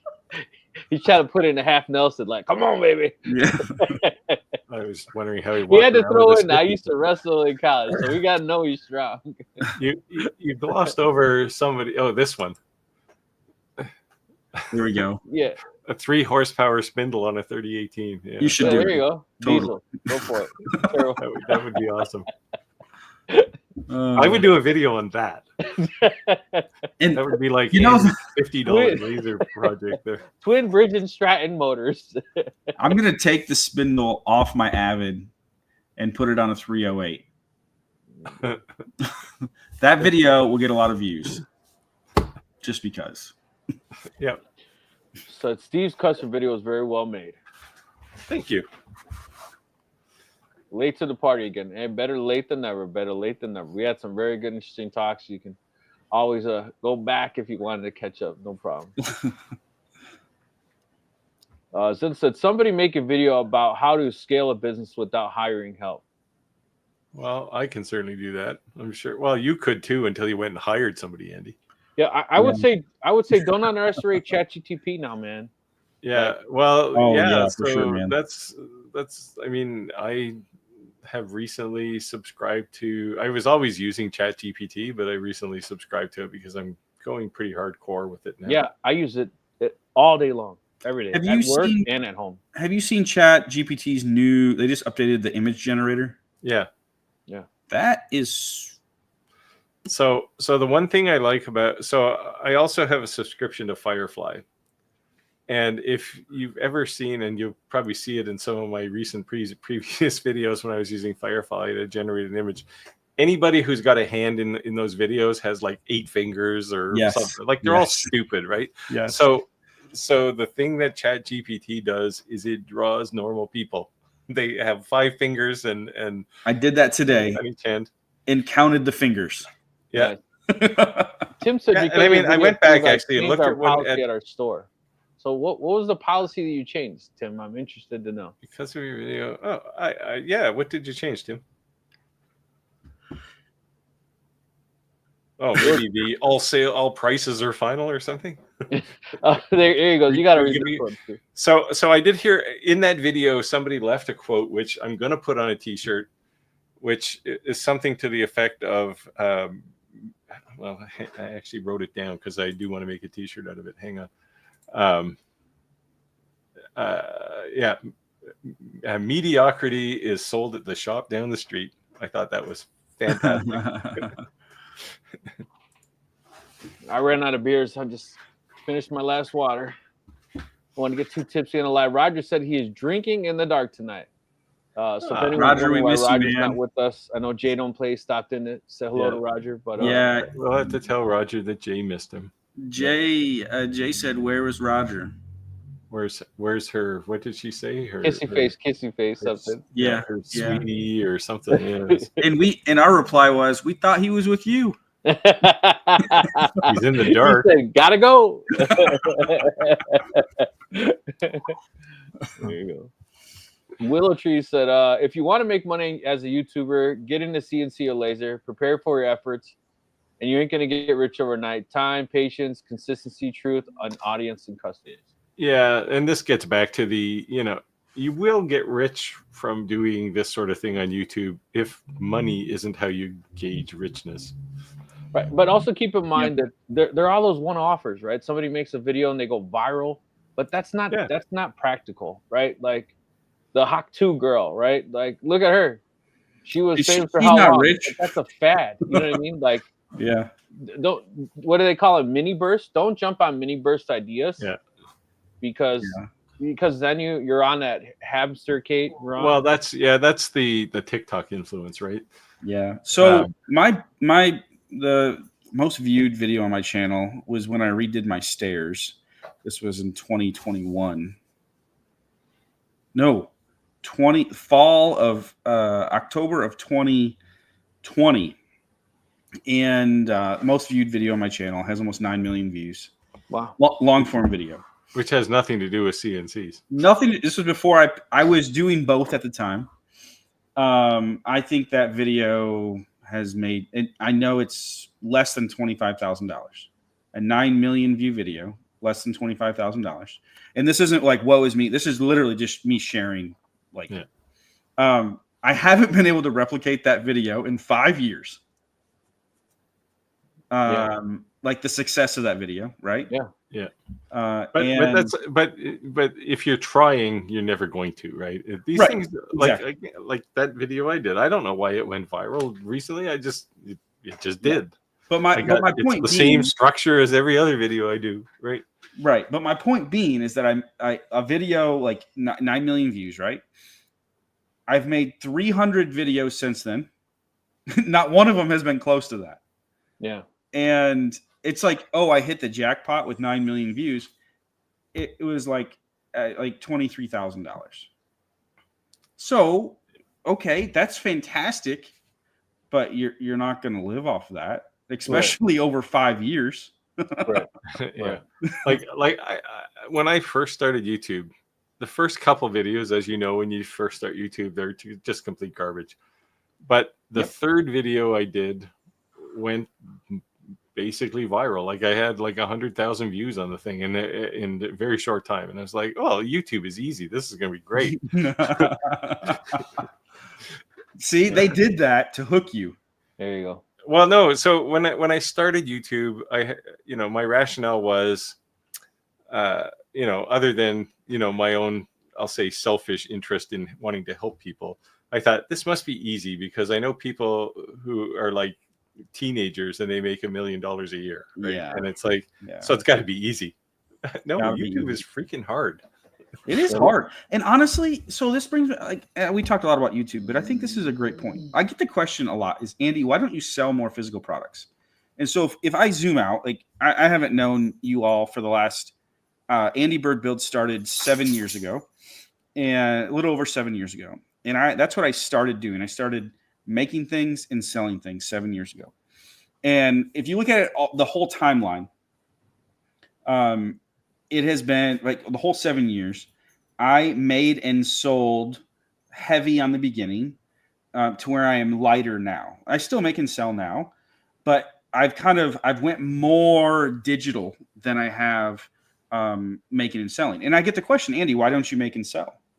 And the answer is, the truth answer is that I enjoy making YouTube videos. I enjoy helping people more than I enjoy standing at my CNC making the same projects over and over again. Yeah. And so at the end of the day, like when we talk about rich and wealth and making money, Steve, I think you hit on it with it'll make you, I feel rich because of what I get to do. Not necessarily because of the money in my pocket, because there's more to it than making money. Yeah. And that's the thing, right? Like when I was working, I mean, I had an amazing salary. Like it would astound you. And when I told my wife 2 years ago, almost to the day, I said, that's it, I'm done. And she said, you're going to leave that salary with all those zeros to make YouTube videos or work in your shop. Like, yep. But you know what? I wake up every morning now and it's like, I'm already thinking about what I have to get done today because of like a YouTube video or something, or like yesterday, the UPS guy backed up to my garage and emptied his truck. And like there was, I don't know, 10 packages of all different things.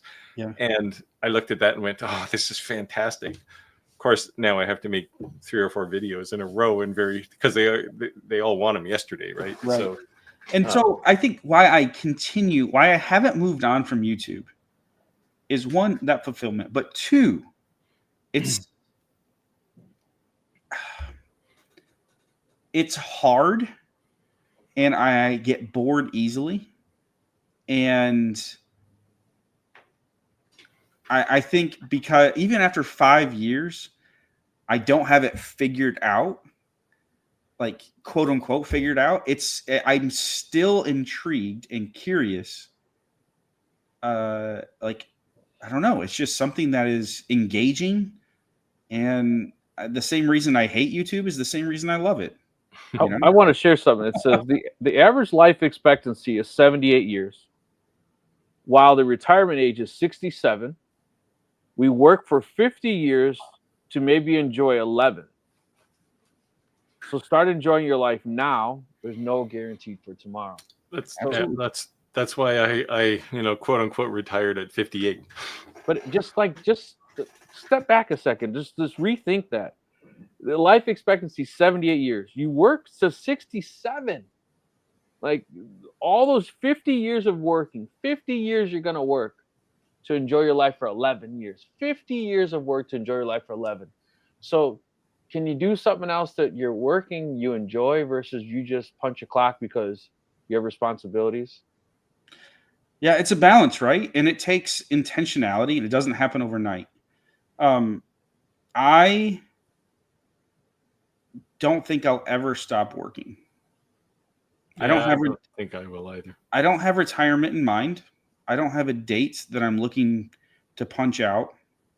I don't think I can do that. I think if I did that, like, I would be miserable, you know? Yeah. And so my goal is to to live a life that I, I don't have to retire from.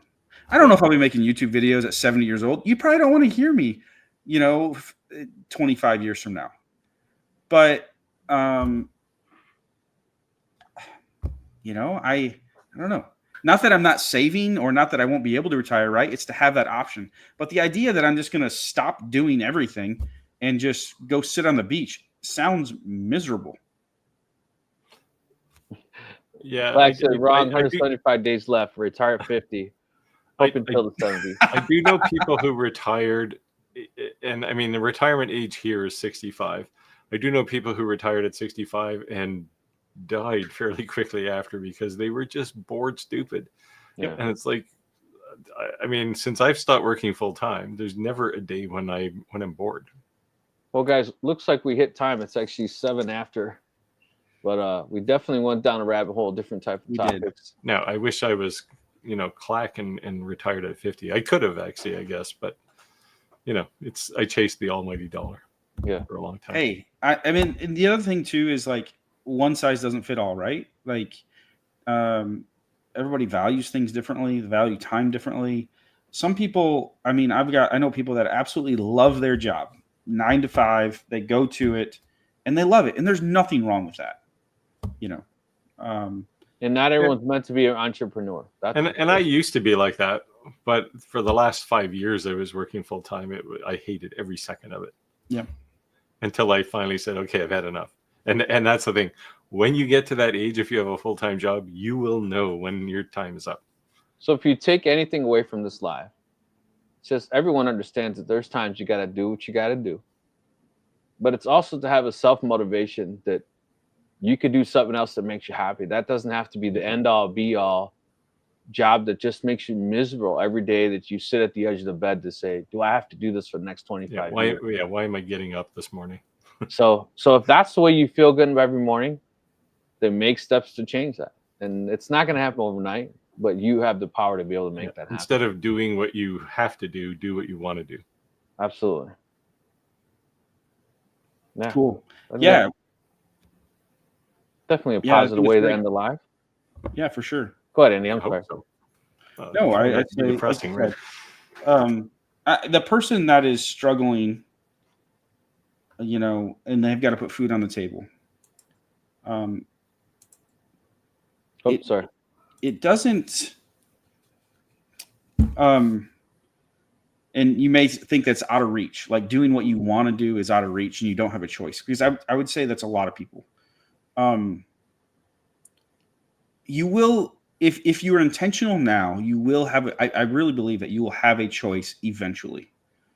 Maybe because life changes so quickly from season to season, and if you've got 5 kids in the house under the age of 10, you probably can't just drop what you're doing and go make YouTube videos unless you've built up to it, right?